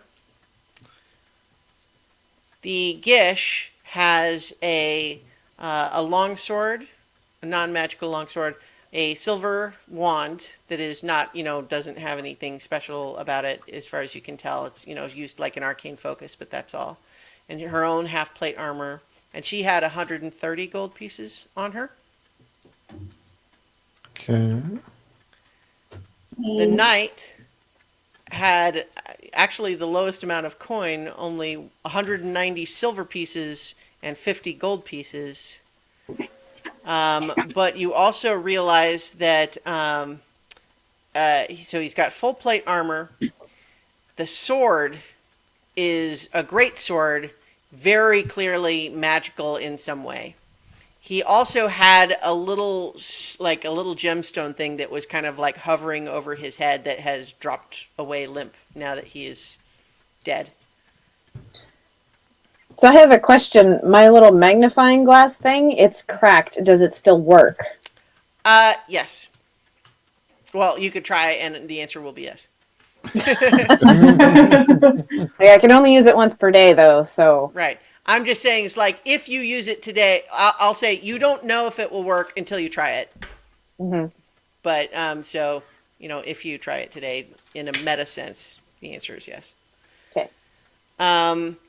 But so the in the hold, most of what's down there is there seems to be a fair amount of food and water. Feathercrest points out that the crates that have that stuff in it look like they were probably stolen from an Aarakocra ship. There is a whole bunch of the ordinary sorts of supplies that you would expect to find on a ship, just things for basic maintenance of the ship. There's crew quarters with hammocks, 3 rooms with 2 hammocks each, and then, of course, the bed in the captain's quarters. There is also not a lot of obvious loot in the main, cargo stuff. It's mostly just supplies, but there is a fancy, ornate, locked chest in the captain's quarters. Did you say what the knight was wearing? Did he have his special armor different than the others? It was plate armor, but not otherwise magical. Okay, so there's 6 half plates and 1 plate. Yes. Yeah. Okay. Yes. I would like to take a look at the sword with the magnifying glass. Okay.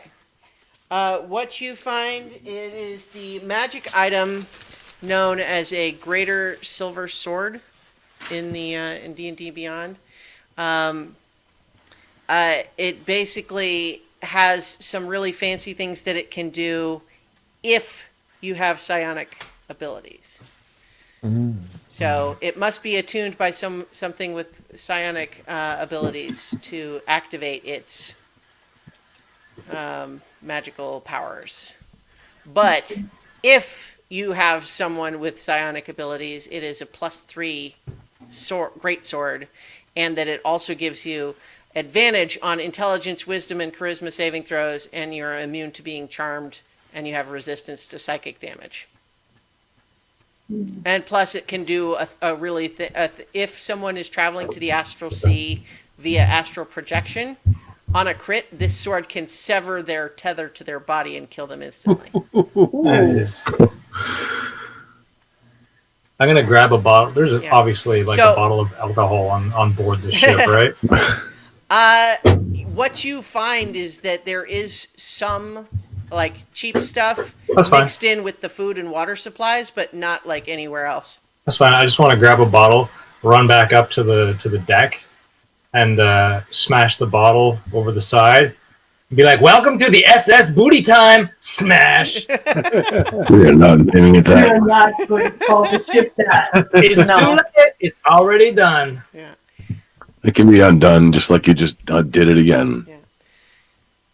Yeah. So just to reiterate, this the sword does lots of cool stuff if it's attuned to someone who has psionic abilities, which wouldn't include any of you guys. And you understand. Can I just? There's nothing on the dragon, obviously, because it's a dragon. Like no Right. No pouch or saddle. anything. Yeah, it doesn't Yeah, have any actually- stuff. Okay. Can I take some time to like cut off one of its claws? Yeah, definitely. You got any questions for it? Like if you just want like a claw as a trophy or something, Yeah. like you don't even really need to roll for that. Okay. Pull out the death dagger. You got any questions for the dragon? Never really get a chance to try this. You know, that's actually something that we should think about because the dragon might know things that we need to know. But would it still be stupid though? Yeah, that was my thing. It was like it was feeble-minded. Would it? Pretty still... sure all of us get all of our faculties in death. Yeah, well, the Speak with Dead spell is interesting because it's technically not actually the creature itself that you're talking to. It's like an echo. So it would basically not, it would presumably not be affected by the feeble mind because it's kind of left the body behind. I mean, maybe it knows, like it could tell us stuff that we need to know before we go into the rift. Well, it's not exactly friendly. So I think that dagger though only works if you make the killing blow with the dagger. I don't know if it's with the dagger or not. It was just, as I've got written up, it's just, it's been so long. Okay. If you kill something, you get free speak with the dead. So I don't know if it is with the dagger or not. You know what? I'll allow that it doesn't have to be with the dagger. I think that was my original thought, but it also has never come up, so I wouldn't mind it actually. Yeah. We got a while. Yeah. Anyone who doesn't remember, Alaric has a fancy magic dagger called Stab First, Questions Later, and the whole idea is that if you Is kill that his something actual with it- name? Yeah. I've never actually known his name. I've written it as Death Dagger forever. Oh no. Yeah. Stab First, Questions Later is what it's called, and if you kill something with it, you get free casting of Speak with Dead. Nice. So I think though, so basically, you guys have looted the bodies and achieved the things that I already told you about. Like you haven't identified the stone, although I think even if no one else did, Melicanth would speculate that is likely to be an Ion stone. Let's see. I'm trying to. Who's Ioun? Why do they leave their stones around? It's a powerful spirit of wisdom and awareness. Oh, I wasn't aware of that. I think she'll go. She's holding off. You know what? No, she'll go ahead and cast Identify on the Ion Stone, and it is in fact an awareness Ion Stone. And so basically, if you attune to it, it kind of just floats near your head, and you cannot be surprised. Ooh. And so the other stuff is like you find in the captain's quarters a fancy piece that looks like it would fit in the slot in the helm and yet seems to have its own complexity to it that's not obvious. Like it's clearly got some sort of a magic aspect to it that's not clear exactly how it would work. But then also there's the locked chest in the captain's quarters. Who has lockpick tools? Probably that guy. I can try it. It's been a while. Haven't had to really unlock anything since stuck doors in a basement. Well, let's see. This little one goes on this side, and the other one goes around it, and I think you twist. What is that with my? So it's Proficiency dexterity bonus? plus proficiency. Yeah. Okay, so that's a total 20. 20 is actually exactly what you needed. And Hey, I remembered. lucky no traps. And Didn't remember that part. yeah. So what you find in there is a bunch of stuff. This is clearly where they put their good loot, the stuff they thought was actually worth taking from anything that they have ever plundered. So there's a bunch of stuff in here. There's a fancy little pouch that has 6 gems in it. 1 star sapphire that is translucent blue with a star-shaped center. There's 2 opals, which are translucent pale blue with green and golden mottling. 2 fire opals, which are translucent fiery red. And 1 black opal, which is translucent dark green with black mottling and golden flecks. And with your keen eye, Alaric, you'd guess that each of these gems is worth 1,000 gold easy. Huh. Each one. Ooh. There is also a set of half-plate armor that looks like it might be magical in some way. There is a crystal ball, which looks like it also is likely to have some sort of a magical property. There's a strange little ball that looks like it's made of various like coiled metal and sort of an intricate little mechanism that's all kind of collapsed up. There is a mace. There's a tiny little vial of something. There are a couple of potions, and there's a little pouch with some kind of dust in it, and there are 3 arrows. And you get the feeling that all of those are magic to one degree or another. My fingers are itching for the potions and stuff. Like, give me the magic things. So the potions, the rule per the handbook is that you can basically take a tiny taste of any potion and know what it will do, which seems like a weird rule to me, but I'll allow it. So I will taste all the things then. So the potions, This one kind of tastes like death. I licked it, so it's mine. there's a potion of invulnerability, and what that does is it gives you resistance to all kinds of damage for 1 minute. There's a potion of longevity, which will make you younger. I don't know what that 1d6 plus 6, you'll get that many years younger if you drink it. There is also those are the 2 potions. You said there was What some was kind the of first one There's a called? vial that is not a potion. Invulnerability. Vulnerable. Thank you. Yeah. It's a potion of longevity and a potion of invulnerability. No, we don't know what the vial is. Correct. I mean, unless, like Melicanth could go ahead and she can do another she can do another 3 identifies today. Actually, she's got a bunch of slots. She could just identify them all if you give her some time. Sure. Wow. I'd like to know what those arrows do. We haven't had a Yeah. bunch of loot in a while. Yeah, I think she honestly looks like she is very glad to be assigned a task that requires her to just sit in a quiet room and not have to do anything else for a little while. Like studying magic items when there's no threat of danger, and it's just she basically asks to just kind of just leave me alone for a minute. Just I'll be out and I'll tell you what they do. I just You take your time. It's fine. Yeah. Okay. So, what she comes out with eventually is that the set of half plate armor is armor of psychic resistance. So it is otherwise normal half plate armor, but it gives you resistance to psychic damage. Nice.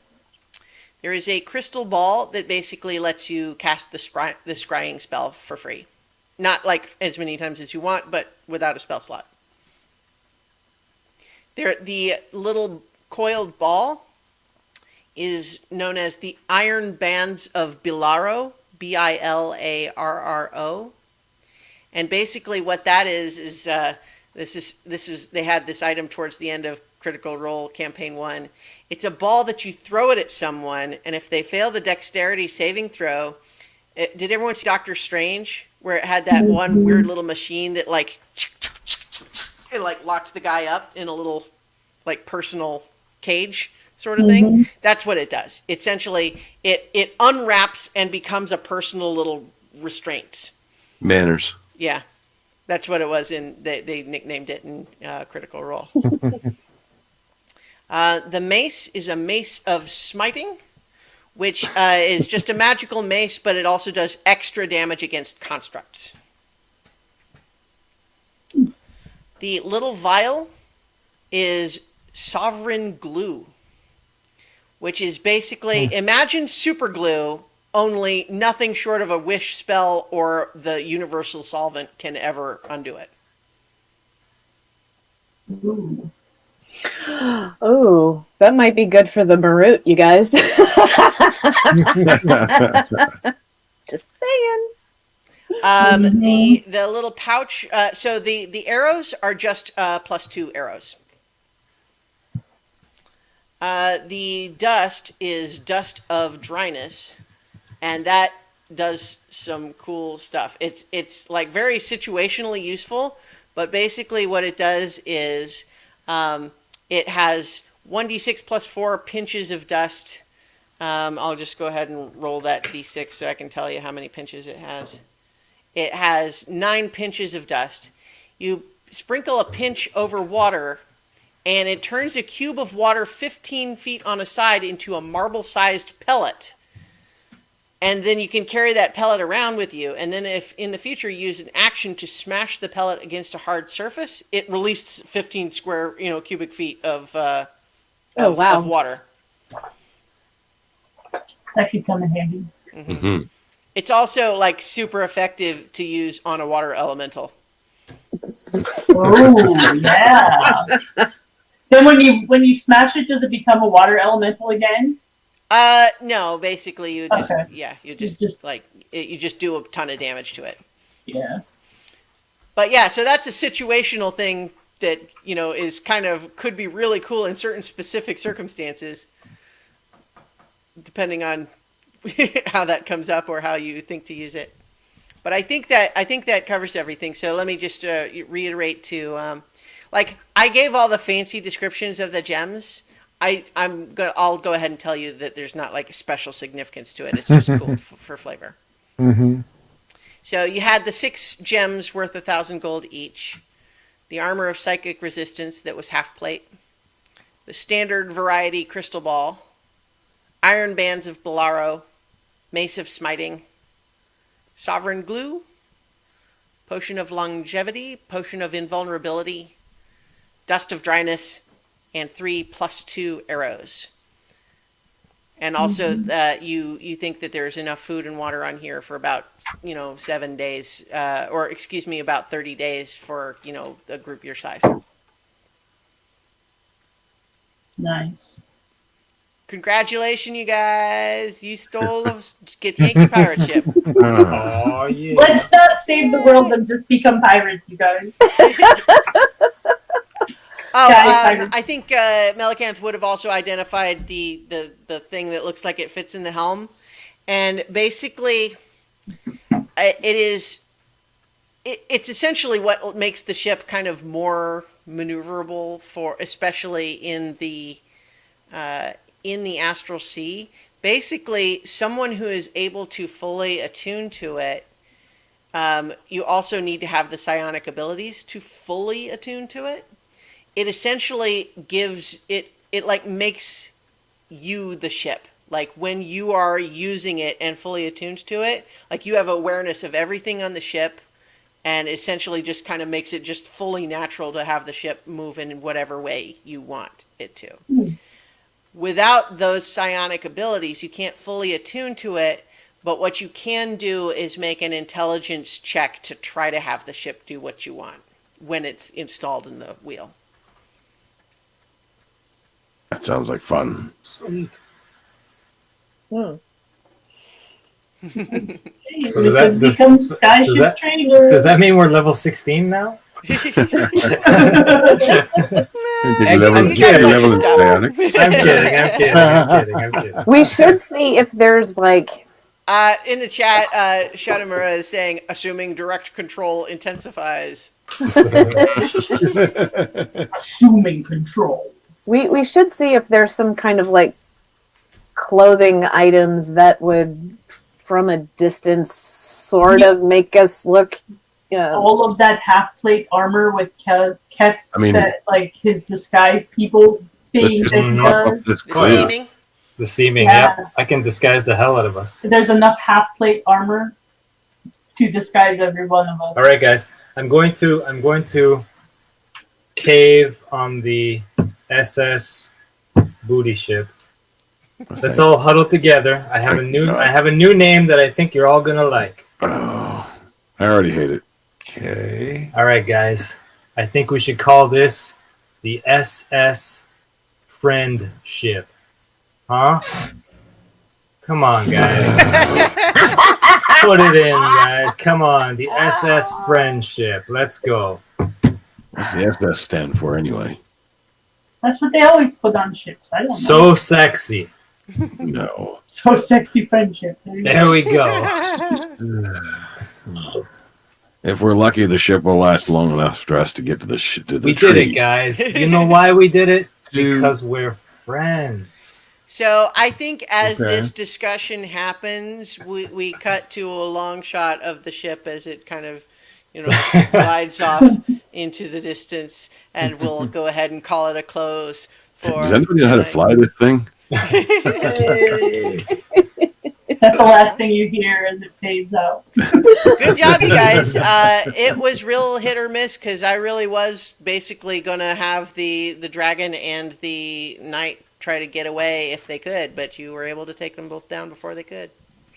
Yay. And thus, you prevented anyone from escaping and warning other Githyanki that a powerful team of adventurers was Bunch of animals. doing something.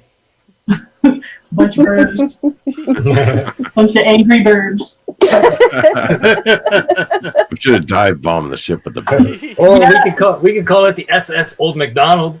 It's more like a zoo than a farm, though. Yeah. All right. All right, Tune, so- tune in next week to find out what we call the ship. Indeed. So we'll find out next time on So Many So Levels. Many Levels.